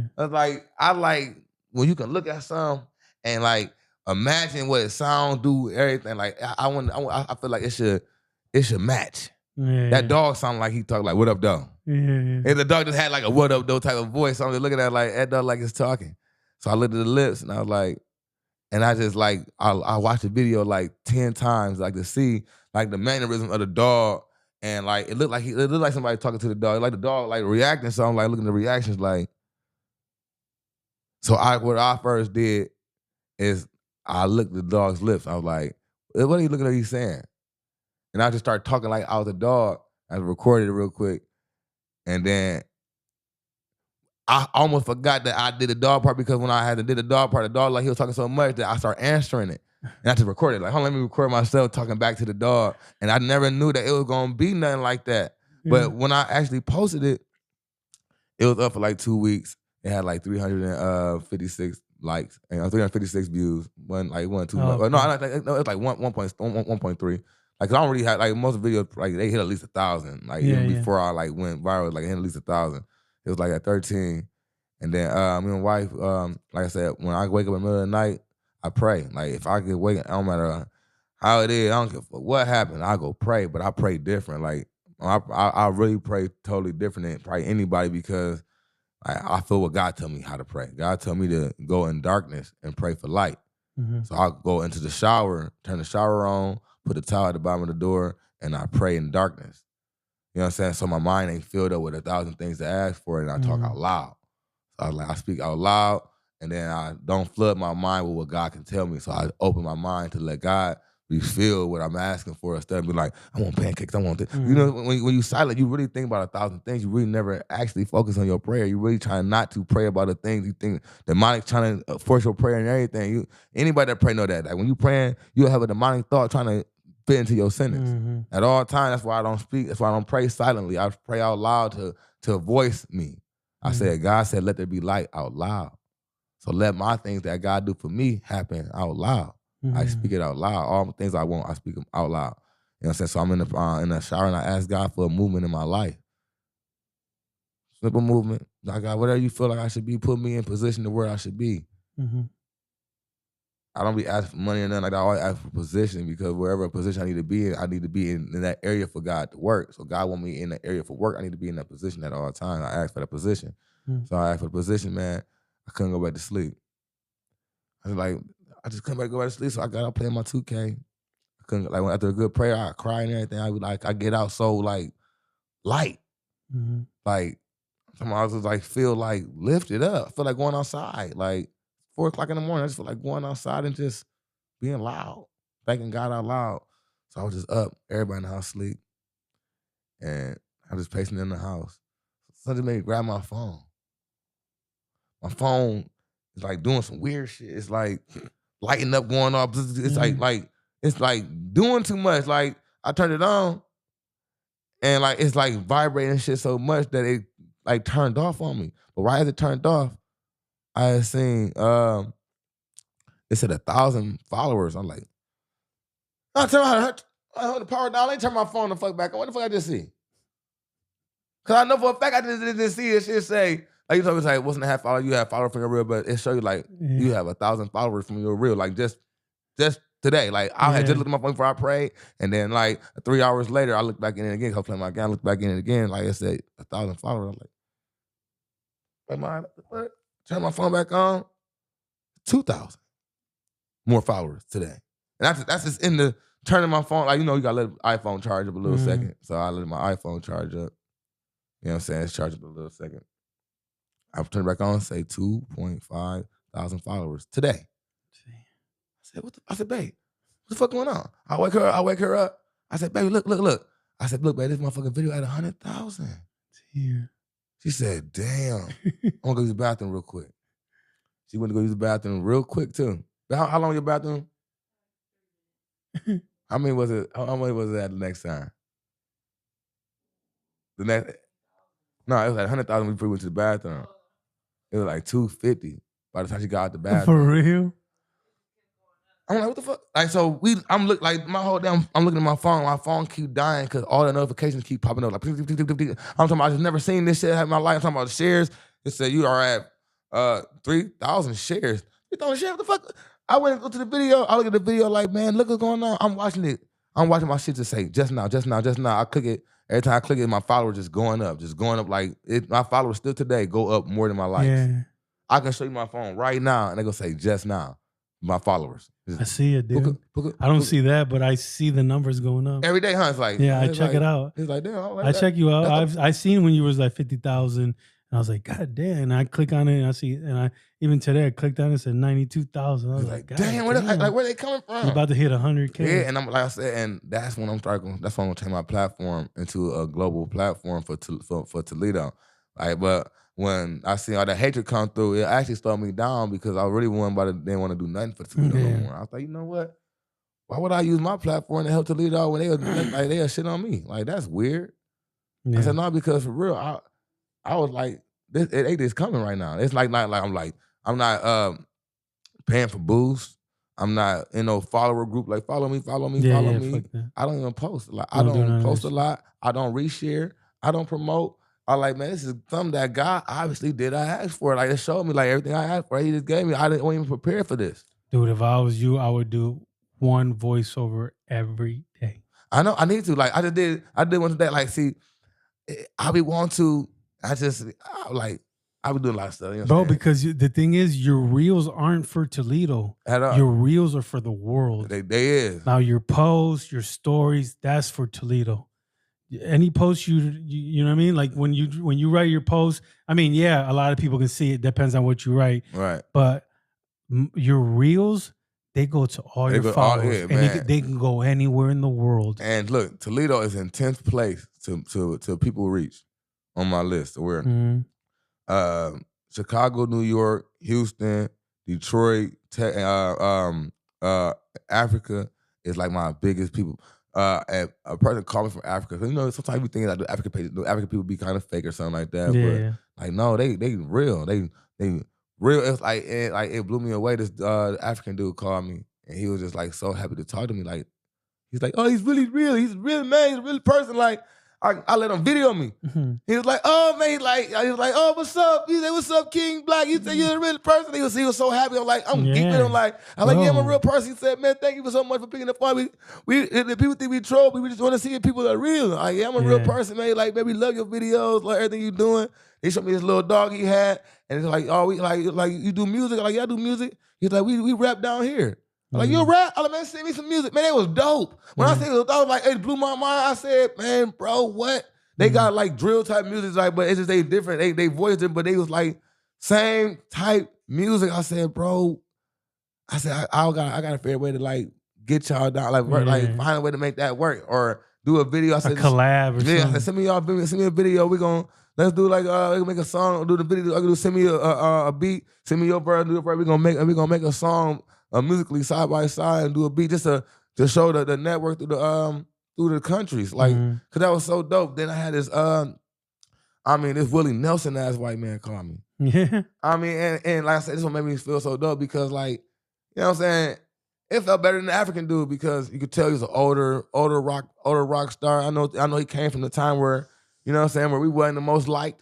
Yeah. So I'm like, he called me like, hey, he said, this is Mr. Chris. Mm-hmm.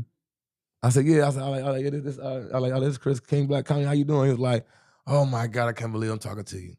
Mm-hmm. He said, man, this is unbelievable. He said, huh? He picked up. Like, he said, like it made me feel like, wow, like, damn, like, y'all think of me, that's crazy. He said, oh man, we just love your videos. They good.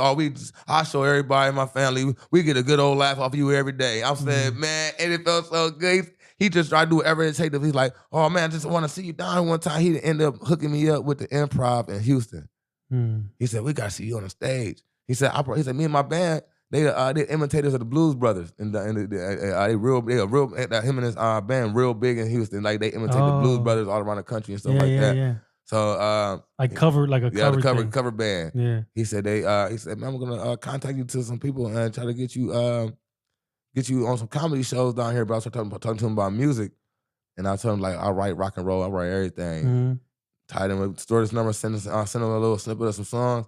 He said, "Can you please write you write us a song for our band? We'll pay you, we'll do whatever." I'm like, man, I would love to just to communicate like the community is just wrong. Like, that's why I don't treat nobody like no lame. Ain't a such thing as a fan. I ain't got no fans. I got people I got likes that like just people. Yeah, they people, man. I'm a person too. So yeah. That man. If I was you, dude, every morning I would make, or I don't know how long it's gonna take you to do one, but I would be searching for some kind of voiceover, and I would try to do, because man, consistency is the key, you know. And I would try to do at least one every other day. XG The Garage was a dope ass podcast. You should never. His name is Tim, right? Tim? Yeah, Tim.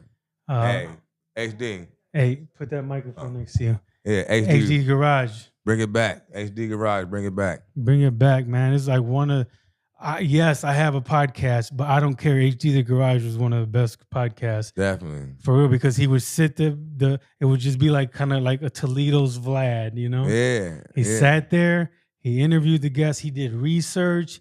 I don't got time. I have a cleaning business. I don't got time to do research on everybody. I want people to tell me the story. Right. You know what I mean? He knew exactly he knew exactly who he was talking to when they got there. Like, yeah, he was good, dude. Yeah. Because the thing is, he's been in the rap scene in Toledo since way back. Oh yeah. He used to be a rapper, bro. He was. And he showed me some songs. He's still too. a rapper. I think. He showed me some songs like. And he just a hard worker, man. He actually got a pawn shop on Hazelhurst in Sylvania. I never been there. Yeah, shout out to him. You know what I'm saying? Shout out. Yeah, he got a shop on Hazelhurst, Sylvania. That's man. my boy, man. I haven't, man. I need to get a hold of him, bro. Last time he was trying to give me some paint and stuff like that, or no, cleaning supplies. He's like, come get these cleaning supplies and stuff. And I was like so busy. I was like, oh man, I can't. Yeah, he got But a that's whole why I store got full them of stuff. computers. He's on it, bro. He sells all Yeah, kinds of shit. yeah. He cleans out storage units. Like he buys them out or something, then he puts everything in the pawn shop. Smart. Yeah. Smart. He's smart. Can't lose. That's my boy, man. Yeah, man. HG the Garage, come back. Come back. Come back. He got it already all set up. All right, so our camera cut off when we were talking a little bit about your content creation. Mhm. We kind of talked for 15 minutes about it, and then we it kind of cut off. But what I was telling you was do it for the world, man. Don't do your content. Do your content. Don't worry about the people in Toledo. Put it out there, because it cut off right before I said this. I just listened back. Make it for the world, for the people that are not in Toledo. You know, give them one voiceover either a day or one every other day. Keep doing your music. Keep doing everything you're doing here. That's my opinion, because I think God's giving you something. You prayed for it. God answered your prayer. Your video took off, and ever since then, your videos and your followers and everything are taking off for that. You can still do your shows, still promote your wife, your music, and all that. Keep doing them voiceovers, man, because God is leading you to the right path. You know. For sure. That's just my opinion throughout the whole thing. Because I just believe that God want me in the church, and it's not even said like it just. Whether it's church or not, I feel like church is where you embody the spirit, and it could be out in the streets. Like, man, just God want me, got me in a motion where I believe that He want me moving in His name and in the way that He want me to move. So I'm finding myself uncomfortable with the ways I used to live, uncomfortable with the people I used to be around, uncomfortable with the things I used to do, just because I know where God want to take me at, and I just want it gone off my life. You know what I'm saying? Gone off my memory, gone off my comfort, so I can. You know what I'm saying? Just be utilized the way I'm supposed to. So I don't want it in my music neither. So I say, even with that rap song, that's the only rap song you're going to get, but it's not going to be released neither. Like, I don't release rap. I just don't put that type of energy out into the world. You know what I'm saying? It's an art it's an art to me. So where some people like, man, you could get rich. Like, no, it's an art. I wanted to do it because it's artful. But I don't praise in that way. And I don't want to give the devil nothing to be excited for. Yeah. So you know what I'm saying. Like I said, that song. That's why a label like that is not called like I'm a killer. It's just called like retaliation. What God would do is like I'm a retaliation, but it's not that I will retaliate evil or nothing like that. It's a song, but just that artful. I just don't feel like that's my character.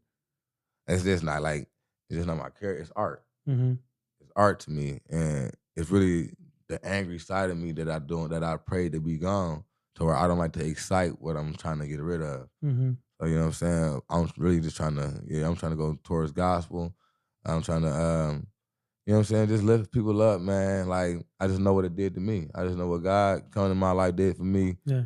And like, it's so powerful that when I say, you see, like, you probably see me tear up when I start talking about my old life, because I done came from something like, man, God saved me crazy. Were you raised in church, like as a little kid and stuff like that? Yeah, I was raised in church, but I didn't find God until I didn't want to be here no more.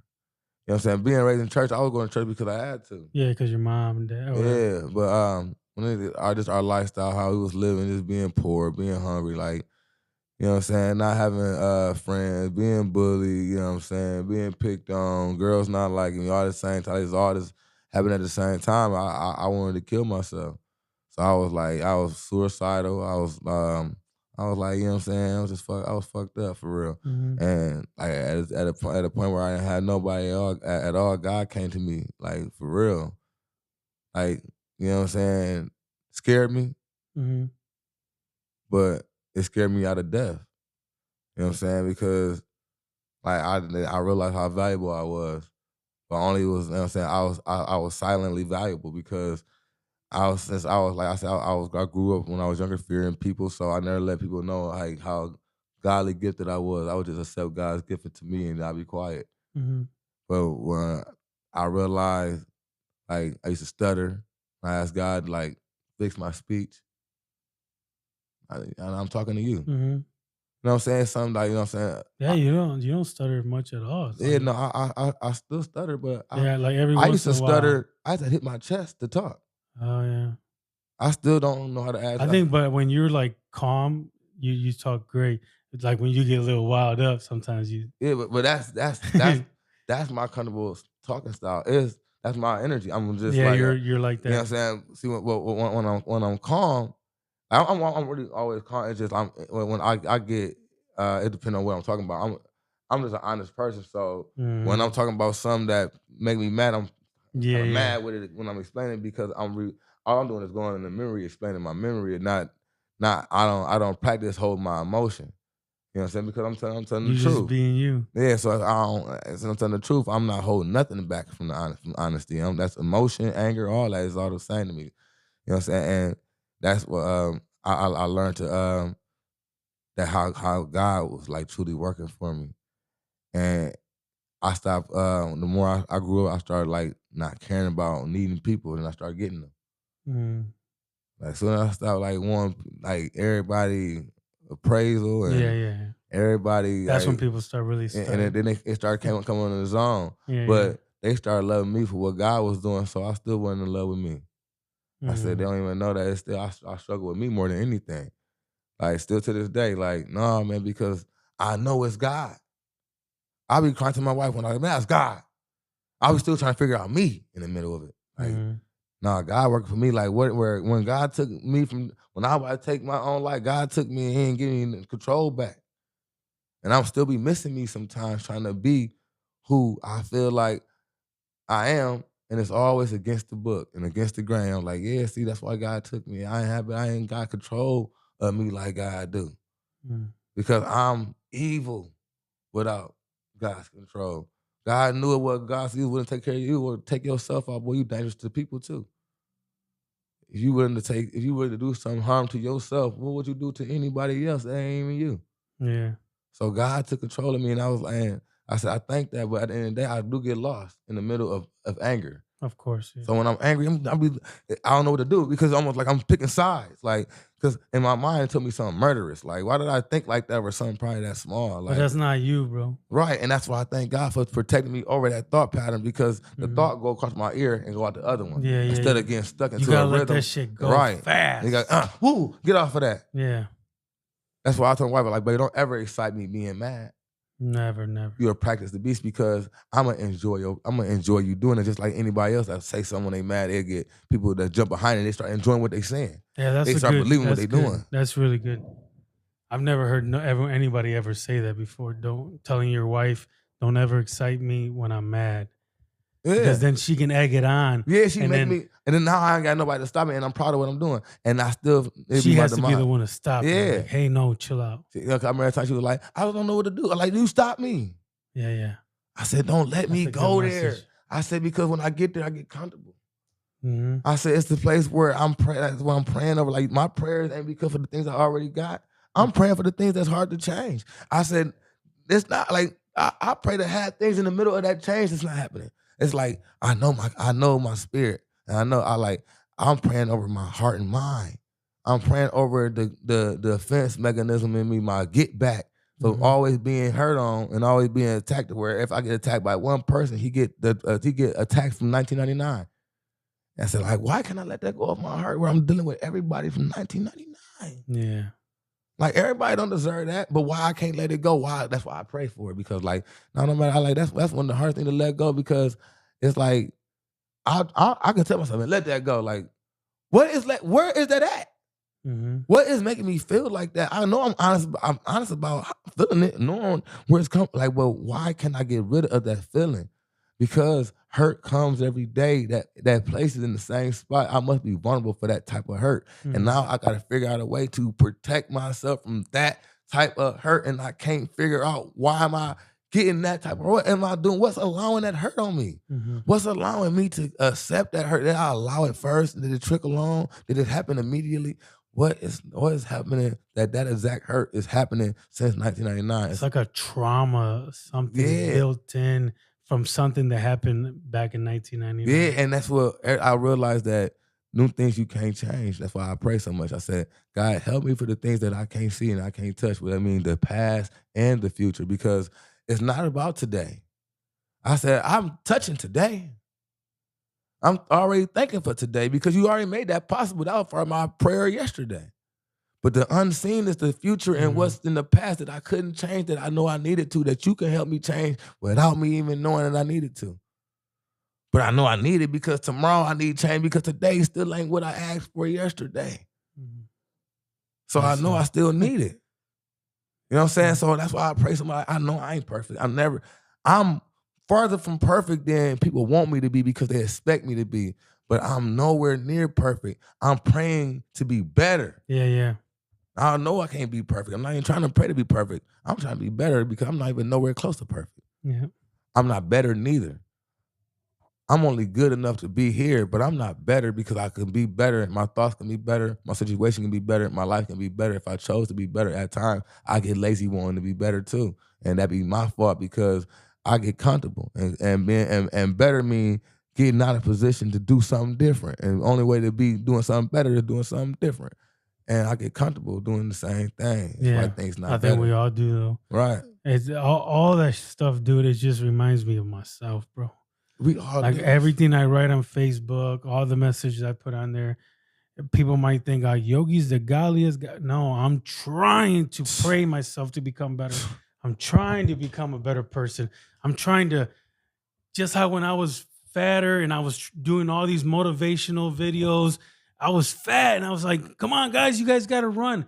I was trying to talk myself into running. I was trying to talk myself into losing weight. Now I'm trying to talk myself into following God more, talk myself into becoming a better person. Amen. And then that's the same thing you're doing. And I think it's a beautiful thing. So are you guys going to do just like music for gospel all the time, or still gonna do some R&B and stuff like that? This Is just like this album. This project is gonna be the last of like secular type music. We just want I just feel like I even feel like we don't even I don't even want to my body don't even want to push the ones that we already got it's like, you know what I'm saying. Bro, I be feeling it like I can feel like God be like, no, I want you to do this. And it be me like, you know what I'm saying?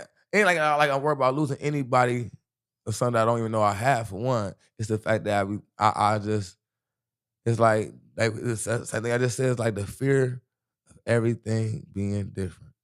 I told her that today. We said that this morning. I said, but we gotta stop being scared of change. I said, change. Think about $1.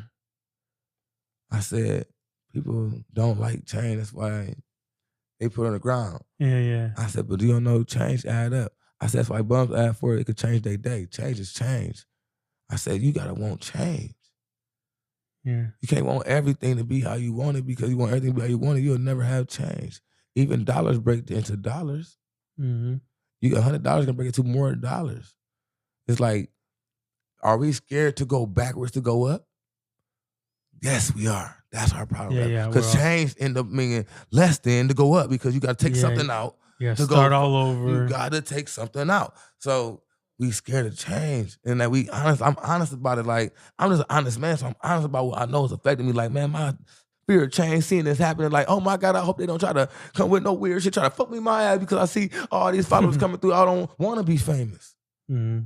Where I got people like, man, you should be doing, like, I'm scared to be famous because I don't want that type of attention. Yeah. I didn't do it for attention. I didn't do it to be the best in the world. I said, like, man, I heard you can take care of your family by just, people told me that I'm that good, and if you could take care of my family, I'd do it. Yeah. But I don't want to be famous. You know what I'm saying? I do not want to be like, man, here it comes. Yeah. I don't want to be famous. I want to be talented. I want to be helpful of showcasing how to enjoy life. Like, man, fame shouldn't have to be, I shouldn't have to do the same thing over and over to make sure that you please. I should be doing what I do to make me please. Why should I have to force myself to please the world? I should be pleased. I'm forcing myself to be pleased. You know what I'm saying? And some of the things that I do pleases the world, but I'm really pleasing me. Mm-hmm. Because I have to focus on me, because nobody is sorting out to please me.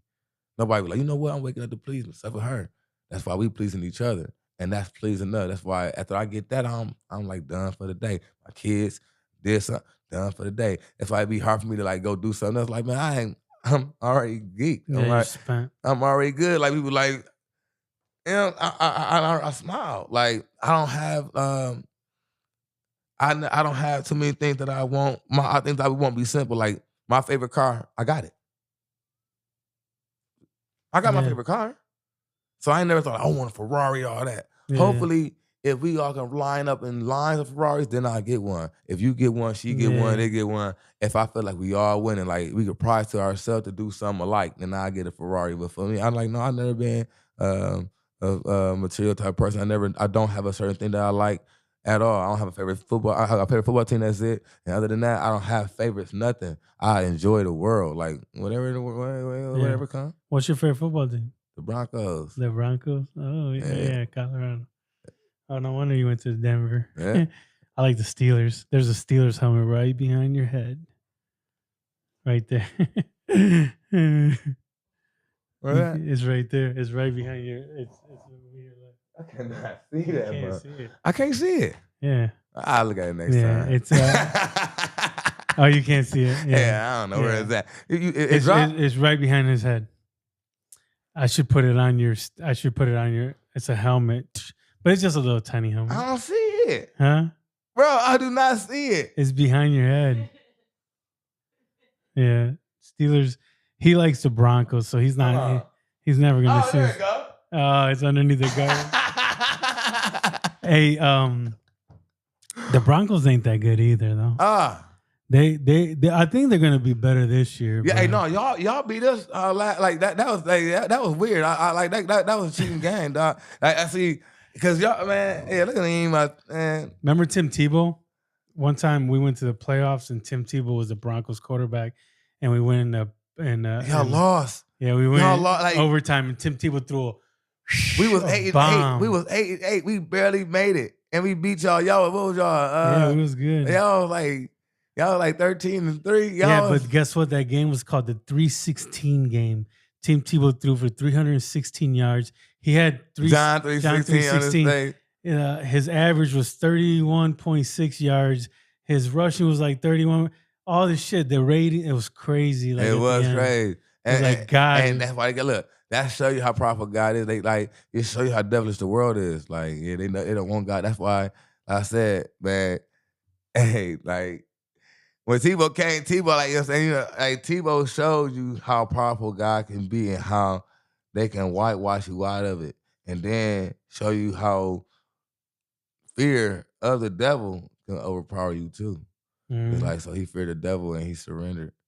He led the league, and he came back. But guess what? He's big now, dude. Yeah, because he gets super paid for like a speech or something. Right, because he surrendered in a different way. See, like in the day, man, this podcast wouldn't probably need what I'm about to say, but hey, this world is wicked. And to say that this world's so wicked that they teach you to praise something totally fake, and then create another one that's totally real, and make you hate the one that's real. And praise the one that's fake, the one that you ain't supposed to be even speaking on. And you'll call it what you call it, don't even know what you call it.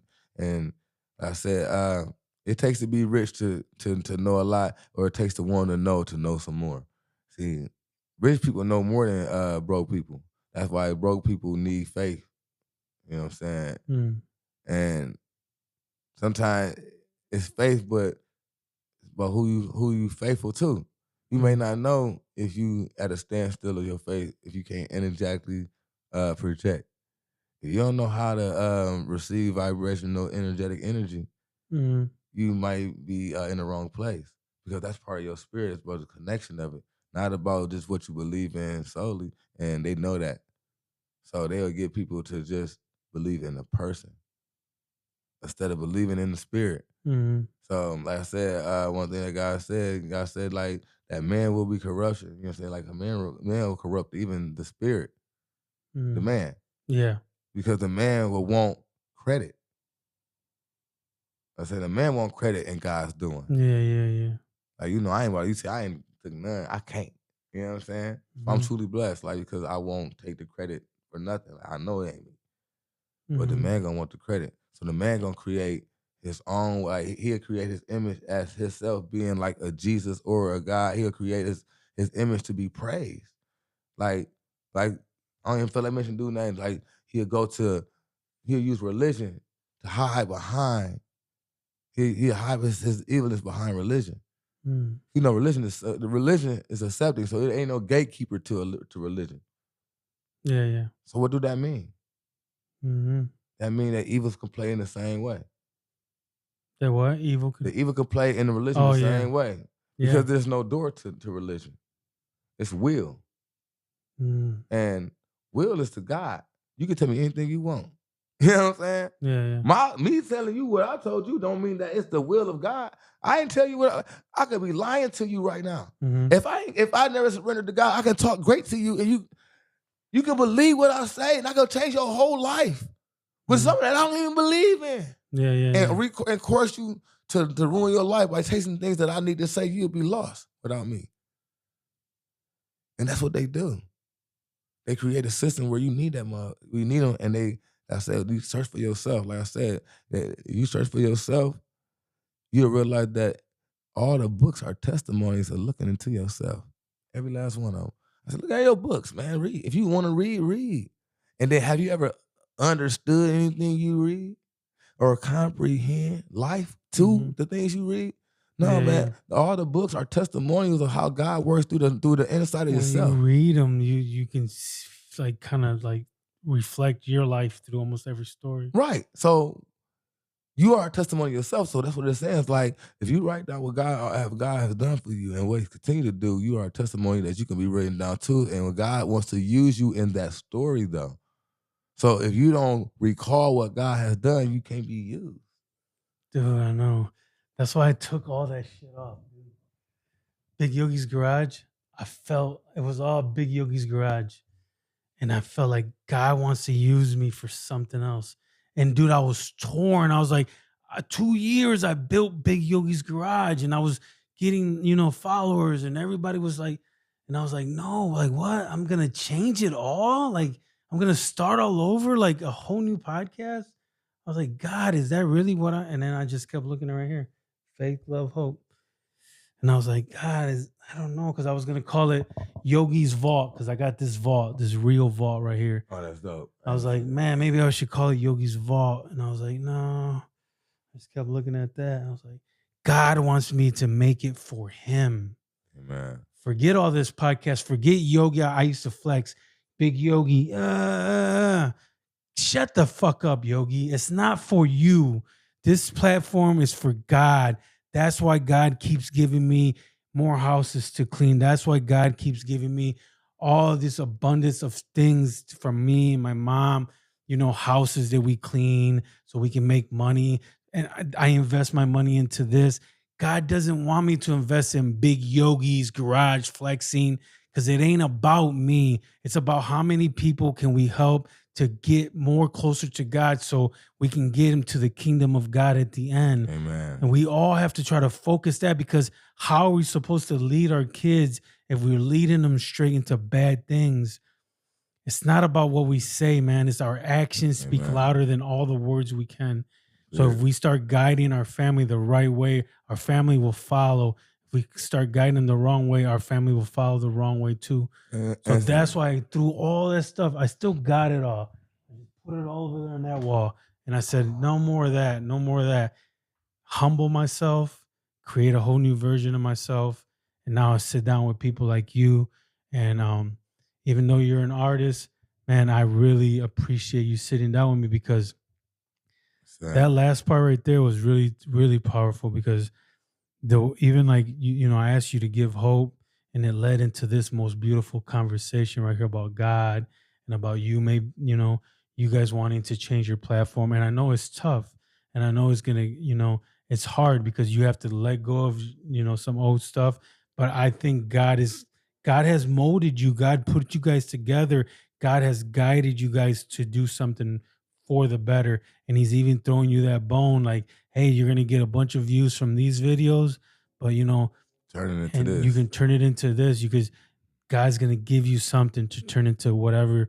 And then by you throw some gospel music, some stuff out there, and that's why you feel some type of way about maybe putting out this last couple secular songs.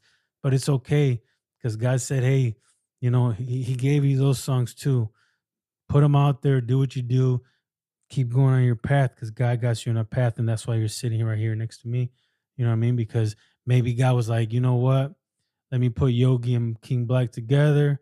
Maybe they can, have a podcast together, learn a little bit about each other, and maybe one day we're gonna have a nice. I'm already thinking about doing one day, like something where men get together and we Yeah, either we gotta run this back because we even like a Bible study or something where just a bunch of men just sit around. Like I've had 100. Your episode 164. But most of my podcast is men. Maybe even my wife talked about doing like a woman's Bible study one day because we have a lot of people and a lot of people want to know about God and I want to learn more. So what better if you can get a group of men to have a Bible study or something one day and just definitely learn? Like we read a scripture and then you tell me what you got out of it. I tell you what I got out of it. The next guy, and then we just do, and then we film it too. right, We film and it. let the world understand each other because like it's not a such thing as right or wrong answers. This is right or wrong response, and like I said, that's what I learned because sometimes I'm wrong in response. Yeah. You know what I'm saying? And But that's because the devil comes in to steal, destroy, and eliminate. So that madness that comes in when you're hyped up and something, all of a sudden you get this messed up thought. That's the devil coming in to try to steal.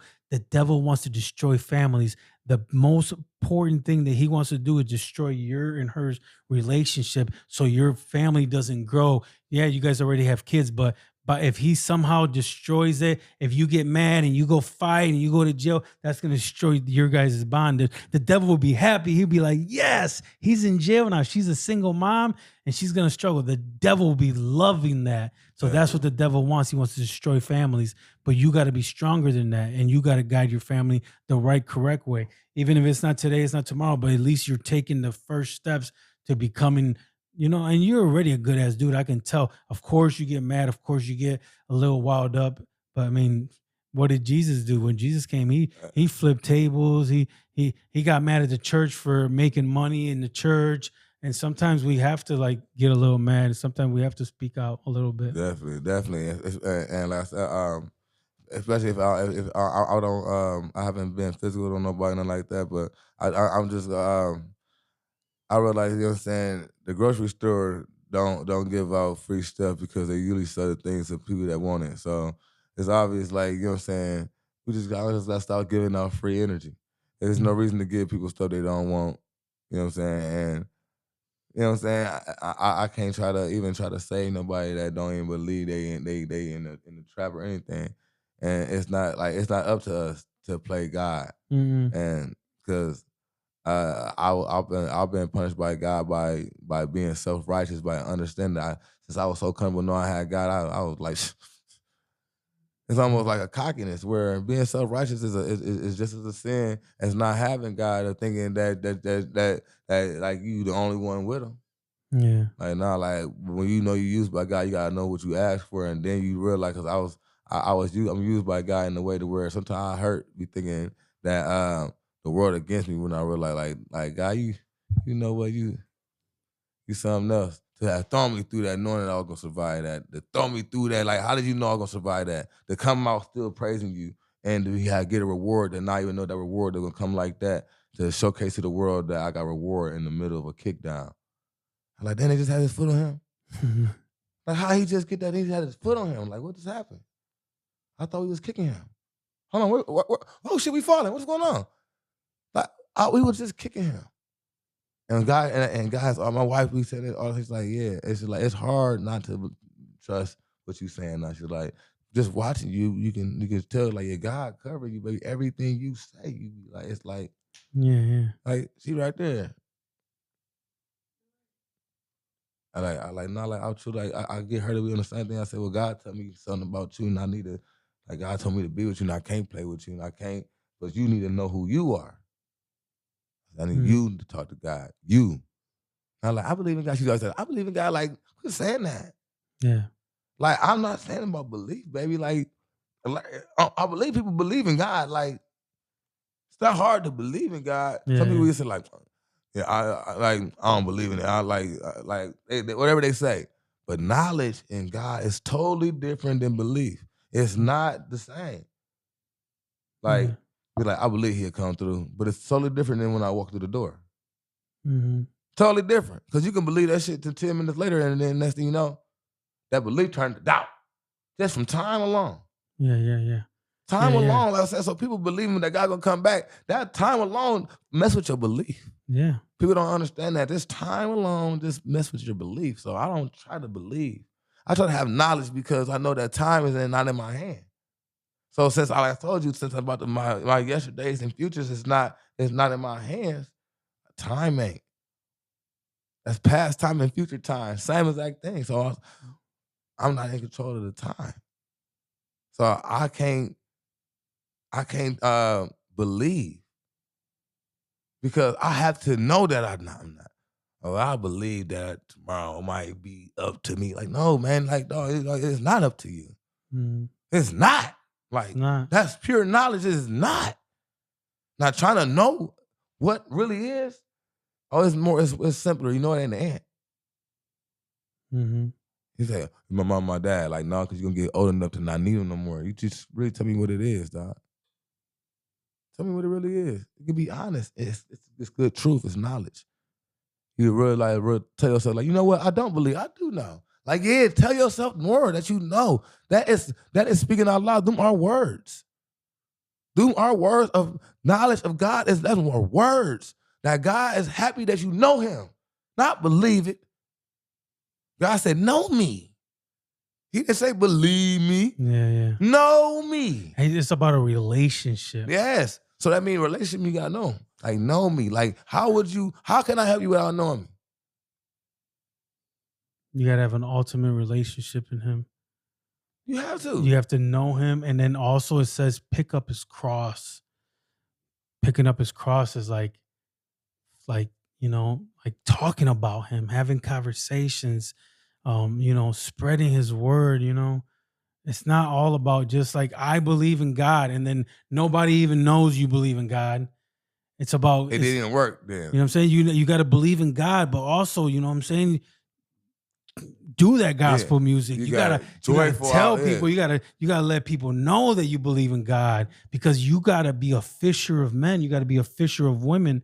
You are gonna get that next generation to believe in God. Right. By having just one powerful song, you can get thousands of people to like believe in God, you know? Yeah. It's like, that's how you pick up his cross, because he wants you to pick up his cross and walk with him. Right. Not just have that belief, but all of a sudden there's a parable that Jesus says that he gave like a talent, they said, but it's like basically giving money. I gave $1 to this guy, I gave $1 to this guy, and I gave $1 to this guy. This is me saying a parable. This is not how it goes. But he said he gave $1 to each of them. When he came back, this guy had $2, you know? He said, I made your dollar work. Here's $2.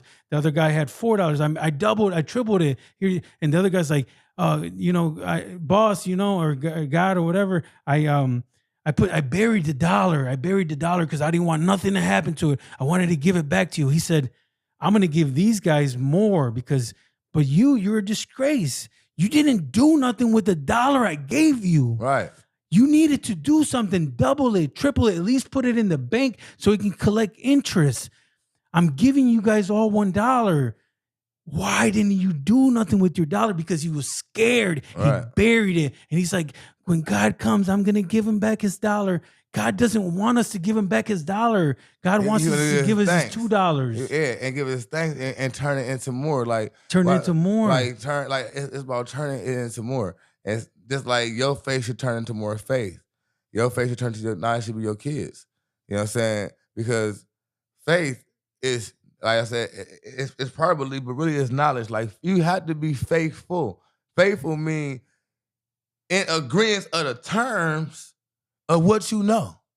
Not in what you believe, and what you know. Like, we're married. You have the ultimate belief, yeah. We're married, so that means the knowledge, you got knowledge. You don't have to believe we in love. You know we in love. You have, yeah. We are married, so that means that we are in agreement. that means that you are in agreement to the terms of our love. That's the same thing with God. Like, no, you got to be in agreement. Yeah. If you're in agreement with the terms of God, you should be blessed all the time. But the agreement is what I give you should be thanked. And it should be put out to the world that I gave to you. So people that need things from me can get it by asking me if they didn't know, but you had let them know. Some people don't know God. Mm-hmm. Some people don't know how powerful God can be. Some people just hear it in church. They're like, man, I never seen a man blessed though. I ain't never seen a blessed man. I always see somebody talking about people. I never seen a blessed man. I never seen a man come from the bottom. Like, I never seen a man ready to kill himself and come from out of nothing. But you usually see him come out of jail. Like, yeah. Them the most blessed people because them people that had chances to change, like, I thank God for you. You know, because you had a chance to play both sides. To where you see, like, you can meet a man and know, like, no, I know what side he on. Because I know how easy it was to play the evil side. It's easier to play the evil side because it's easy. You know why? Because there ain't no authority over there. There ain't no authority on the devil's side. You can do whatever you want. Do the fuck you want to do. Oh, yeah, who the fuck's going to stop you? You can do whatever. But you scared of God because who ain't? The devil's scared. Yeah. The devil asked for permission to mess with Job. So you know the devil is definitely scared. No, the devil's scared, but he gives us free will to do whatever we want. Right. The devil does too. Right. And he's not going to make you feel bad for shooting somebody. At all. He's going to egg you on like, let's go, shoot somebody else. Because the devil don't have consequence besides yourself. Now, losing yourself, you don't know it's a consequence until you ain't got it. You know what I'm saying? Yeah, See, when you go to, like I said, go into jail, it's the only way outside of death that you can feel like that. Yeah, because you feel lonely as fuck. It's the disgrace itself. Like, one of the hardest things to do to yourself, it causes depression, which it cause you to for real kill yourself. Unless you come and blame yourself. You can tell yourself you did wrong. That's the only way to get out of it. Only way to get out of depression. Only way to get out of that sinkhole you put yourself in is to be honest about what the hell you did. Once you say, hey, man, I sold the drugs, nobody fucking put me in jail. Yeah, you can't get over it. Because the longer you beat yourself up, the more that the devil is attacking with you. Like, the devil did that on purpose. You didn't even know it. You allowed that. You realize that nobody made you do it, and what you allowed, and see that like some people be in jail waiting to get out so they can do it again. Like, yeah, because they allowing themselves to know. They didn't even know that was their problem. Yeah. They think they was down the wrong street at the wrong time. They think it was somebody else's car. It should have been riding with Kiki and them. They think that it's other people. Yeah. Like, nah, bro, it's your consequence come multiple with people that deserve one too. So it'd be a car full of people that deserve a consequence. You know what I'm saying? And you might be thinking like, man, I was riding with them, man. They shot the car. Like, no, man, everybody play a consequence. And then some people play a lesson. But at the end of the day, it all plays a part. Like I said, a battery, negative and positive for a charge. Sometimes negative create positivity. It do. If the streets someone so wicked, what we say to change them wouldn't sound so powerful. It'd be sound like just some regular talk because everything be already good. And then, you know what I'm saying, what would we be talking about at all? Yeah. So at the end of the day, for the streets to be so wicked, create a podcast to change. It makes faith so much like worth it.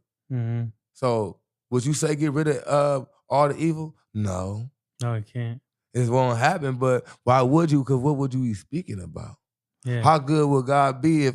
How would you know how good God is if all the evil was gone? We wouldn't even see it. You wouldn't even praise Him. Because everything would be good. You wouldn't even praise Him. So we would think everything's content, would be comfortable. Comfortable. Yeah. It'd be the devil's, yours, and it'd be everybody's. We wouldn't even know. So there has to be darkness for the light to shine. Right. So there has to be death. There's not everlasting life on the earth, all for a reason to not have control. Like I said, man will meet the demise already. He's already at demise, but the spirit ain't. But man is, because man is a powerful thing. It's our flesh. Our flesh is nothing. Well, no, it's nothing in the spirit world. But it's everything on earth. It's the most valuable thing on earth. See, the thing about it's our temple here. Right. No, but it's any spirit's temple. Any spirit's temple. Any spirit's temple. Oh. So that's why you think God said your own free will? You know that devil ain't the only spirit? Yeah. Like, no, like it's anybody. Yeah, like any spirit's temple. So because at the end of the day, it's what you allow. Like I said, it's free will makes of what you allow. It's just like the movie Sinners. Like whatever you let in come in. But you got permission. It's all on you. That's the power of God. It's just your allowance. Is that a good movie? Yes, it is. If you Yeah. believe in God, then you understand how powerful it is to allow something. When you like, I don't have to light through my front door if I can feel your spirit, but if I let you in, I cause my own problem because I let you through the front door. I can say no to any offenses of the devil, and the devil gonna have to listen because the devil don't have domain until you give it. Your physical domain is all domain. You have domain over the land, over the water, over the animals. So why wouldn't the evil spirit want you? You have the highest domain on earth. The spirits don't have no movement without you. So at the end of the day, they're gonna choose you. I was trying to tell people like man, you gotta watch out who you are because the spirit will get in you because you the highest one to use. He can play with the water with you. He can play with the food. He can do the devil and spirit can do anything with your body because you the only able, you're the highest able to do it. God said you in the image of, you are the highest enabling spirit, the highest enabling species. You are the highest enabler. So, you know what I'm saying? But God said I give you free will to where you don't even know how prophet you is, but it's up to you to want me enough to know how prophet you is. But until then, you know what I'm saying? Mm-hmm. You'll be powered up by anything else out here. And I'll stop you. But I'll give you a chance still because I'm a humble God. I'll give you a chance to redeem if you never knew me. But you can't know me, then play me. Mm-hmm. But if you don't know me, I give you a chance to save yourself, but you cannot know me first. Yeah. And play me, knowing how good I've been to you. You cannot. You feel me? Yeah. And that's how God is. That's how God does it. Yeah. Like, you can't. Hey, you're very knowledgeable about God and about the Bible and stuff. And but it's like a spiritual type deal. Yeah. Because I can't lie and say I read the whole Bible because now I've been in. I never have either. Yeah, I've been in church. But some certain things you say, it makes a lot of sense about how it's wrote in the Bible. Right, and because I feel when I do read the Bible, I read the Bible as they are testimonies of actual lives lived with God's presence. So I live like that. I think they're all testimonies. They're all testimonies. So I was like, these are times where God popped up somebody's life and they had to tell the story where nobody would believe it. Mm-hmm. But enough people have said it, now they believe it. They're like, you know what? We didn't heard this enough. They all met Jesus. They all had Jesus part. They all said the same name. Whatever name they came up with, they all said the same name. Some people said it in this language. Some people said it in this language. Was the same person. Some people said it. They all, China said it.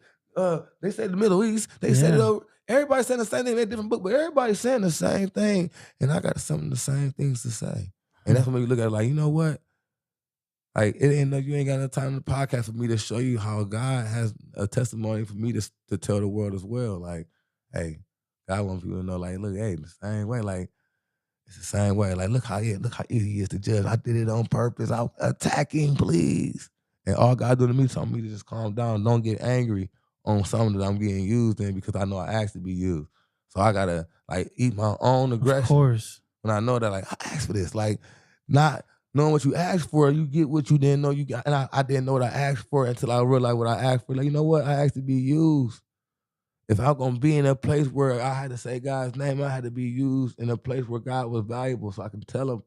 It's like, hey, when I was right here, I was right there. And when I was right here, I was right there. And then when I felt like I was falling, I got caught right there. And then I put me in every time I don't have nothing bad to say. Like even right now, I said like God wanted something to happen right now for whatever's going on because why would that's why I think like why would you pull me when I know for a fact how spirits have blocked this from happening? Like it happens all the time. So I thank God for your spirit because you honest spirit. Mm-hmm. Like we don't have a lot of them in Toledo. You know how hard it is for people to get actually around me? Yeah, of course. They can feel me. They can feel it. Like it's my vibration. They can really feel it. And they can feel like something in them, like pulling out of them, and they don't know what it is. They don't know why they don't like me. They're like, what? I don't know what's making me not like him. Mm-hmm. It's like something like it's like something I can feel him pulling on me, and like it don't be me. Like I tell people, like man, I hopefully and honestly, I hope I can still have the cast left back as a person that I can respect. If I thought I was pull a spirit off you, I'll pull it off you and put it. Some people have them spirits in them, and it's just like they not honest about it, so they don't know what they hold. They don't even know. They don't know, so they might look like you attacking them when you're really trying to help them. Yeah, no, so, I feel that too. You know I've had that kind of stuff happen to me. Yeah, see, But once they get scared and you don't touch them, they go back into the darkness thinking about it and they pull it out themselves. Like they deal with it on their own. They dealing with it. They take a long time to do, but they deal with it. They look at themselves. And the honesty that was said over the aggression, like damn, how you didn't punch me? You just shouted my problems on me with your fist ball. You was scaring me with my problems. Yeah, dude. You know what? One time I was telling somebody about fasting, like, and the fasting is like where you stop eating. You know, fasting, and they were like, "Hey, I could feel the." They just like don't talk. They just like fucking left me because I felt like an energy like shift, like the devil was talking, like the devil was pulling them away from me. Yeah, because it's always like you will feel it because it's like what you trying to do, you ain't forcing it, but you are waiting for response. It's like, no, I ain't trying to say that. I'm trying to read you, but I got to. Mm-hmm. Questions are like reading. It's like, no, I'm asking you because I can get a feeling of who you are, but I want it from you. Some people like when I'm talking about God, the people like you'll see their faces. They like you said, Some people they get weird because they really came to me for like exciting something. Like I know, like sometimes I would look hostile, so people are excited, like they trying to talk gangster. Like, what's up, my dog? You know, they come away, they want to excite a situation. And since I know how to play dummy, I go down to them levels because I can't pick everybody up to mine. So I talk like that. Like, yeah, what you know what I'm saying? I feel you, bro. Yeah, you know what I'm saying? What up, dog? But I'm tired of the conversation. That's 90% of the conversation. Yeah. Like, no, I like to have a conversation. Yeah. Like, you talk, I'm listening. Like, we looking. That's why the mic's like this. Like, that's why I like your setup. Yeah. It show you that some people don't know how to talk to people because they be like, yeah, like I said, no, you know what I'm saying? No, man, I'm talking to you. The camera gonna have to catch this. I've had people do that here. Because it's not about they get like this. Unless if you ain't talking to if I'm talking to And you, I'll I'm be talking. like, damn, who am I talking to? Yeah, you talking. I'm talking. It's a conversation. Like, and even for people that watch it to see, they need to see that too. Like, no, this is how conversations be had. This is how you take people serious. It's about you look their direction when they talking. Like, yeah, okay. Yeah, you try to pay attention to all they're saying. You know. Yeah, and you try to like let them talk. Definitely. That's why I'm trying to just like because the thing is sometimes I get to talking. It's too much talking. No, and I like see me too. Yeah, but you're my guest, and I need to understand that I want you to because man, I'll make a bunch of clips out of all this stuff, you know. No, but you have great conversation too. Like, see, even though I'm a guest, I'm on your podcast. It's still your talk show. Yeah. So at the end of the day, the way that you talk, like I said, I've been watching you too. So the way that you talk is valuable for us to talk together. Yeah. That's why I'm like, no, I'd rather just talk together, regardless of what we talk about.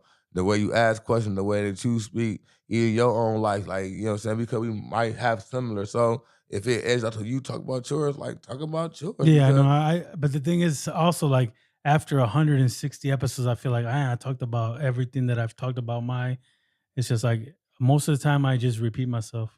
Like when I talk about, okay, I went to prison, but I already said to everybody the story. Right, you know? right. But so, it's a blessing. But it's my testimony, you know? That's how it got me to where I'm at right now. Just like your testimony, like you have a testimony, and like, okay, like the Bible, every person has a testimony, and there's always that guy that tries to take him out. There's always this guy. There's always this, you know, this happened. There's all these like different journeys, different things in there, you know. And since I've talked so much on my platform, I've already talked about all these little different journeys here and there on different episodes.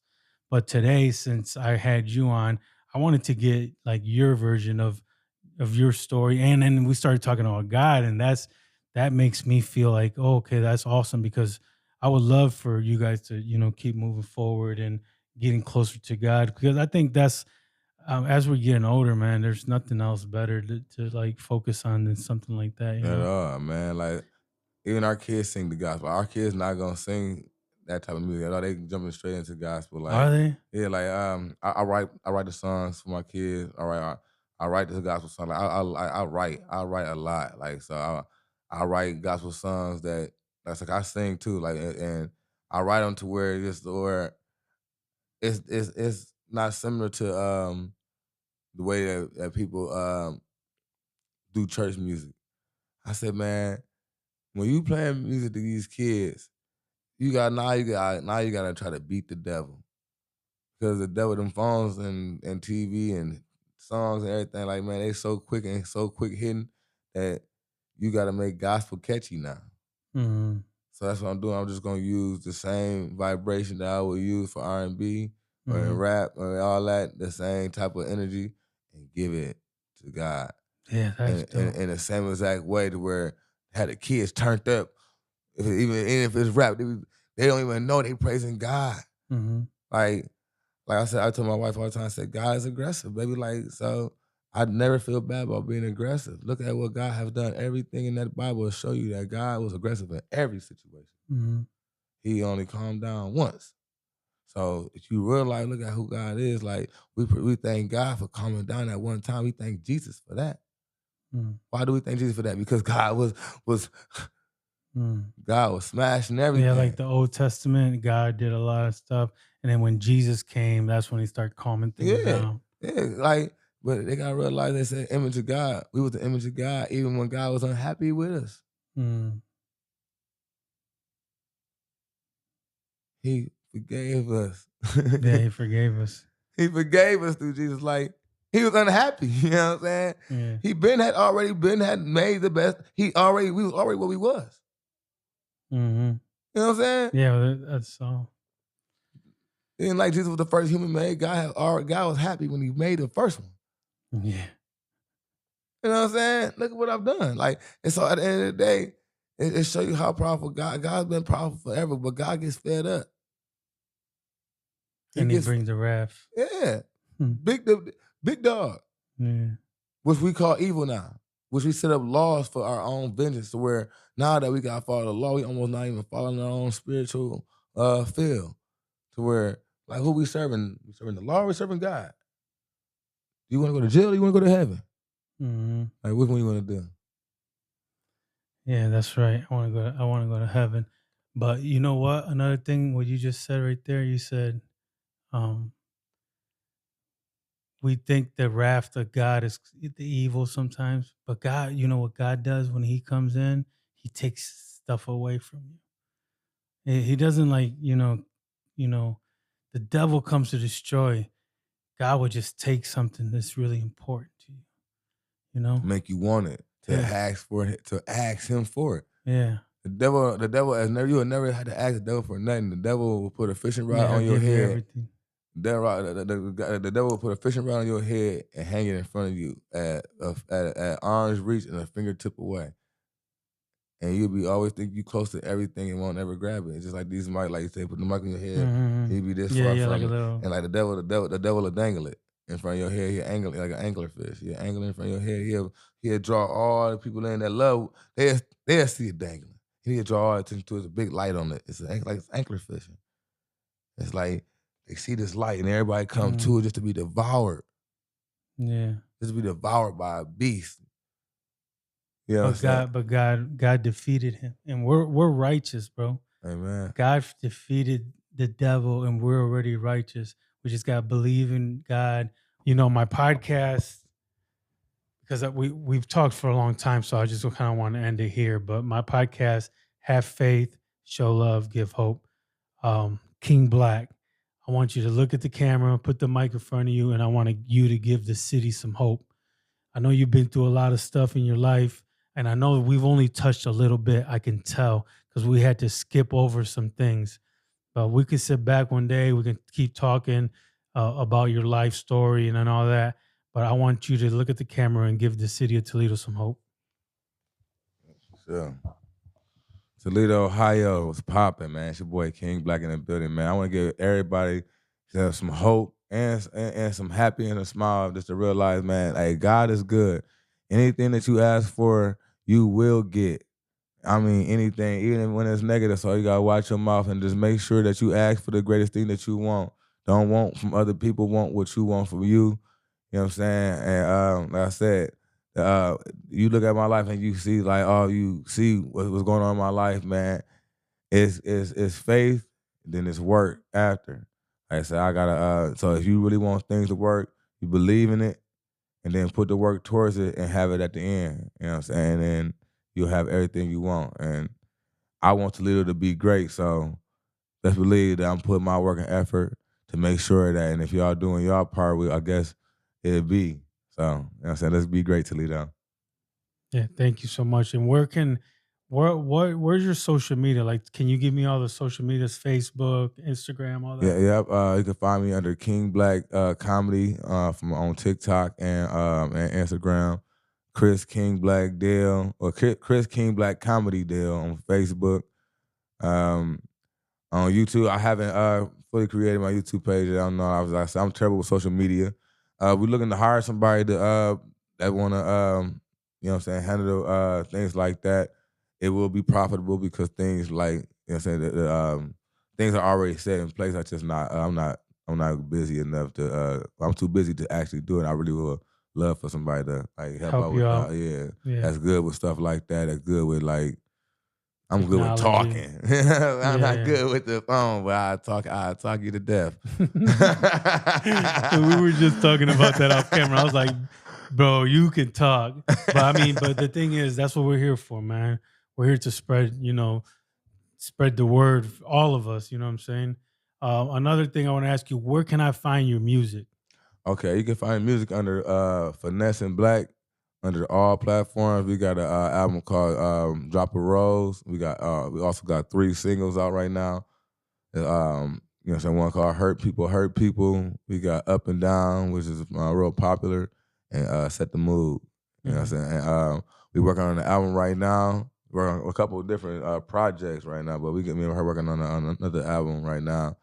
Haven't named it yet because the songs keep coming so different, but we really want to. We growing up a little bit, so we don't want to. It's not gonna be all pretty much all bedroom music. Like I ain't saying nothing wrong with it, but we just want to. You know what I'm saying? We want to touch the spiritual side to see how cause we really been truly blessed with a lot of things, and you know what I'm saying. And we want to make a song that people could chant around the world about being. You know what I'm saying? Be thankful. You know what I'm saying? So. We praising, you know what I'm saying? We want to praise the thankfulness, you know what I'm saying? We wouldn't even be here without a lot of guys doing so. This next album, you know what I'm saying, it's gonna be one of the albums that you can see why we're gonna end up you know what I'm saying, transferring our music into gospel anyway. So this is gonna be the album that you'll get the little last piece of the Finesse and Black that you once known, and you'll be able to fall in love with where God's taking us. So okay, so maybe so where it all started? Oh yeah, no, like we nah, like yeah, we're all because you and her started singing when you guys first met. You guys sung at a gospel, right? Yeah. So you guys are going back we're around. Going backward, yeah. We're gonna end in the gospel. Wow. Yeah, we're gonna end in the gospel. That's beautiful, bro. We gotta show. We gotta do this, bro. We gotta have faith. We gotta believe in God. We gotta show love to our neighbors, and we gotta give hope to the future.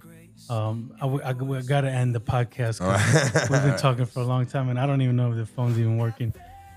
All right, my brother. Man, yes, thank you so much. Thank you, big bro. I appreciate you guys. Appreciate you guys for watching. Make sure you follow King Black on all his platforms. Make sure you listen to his music, and make sure you stay tuned because there's more coming from him and his wife. Have faith, show love, give hope, let go, and let God. Amen. Yes, sir.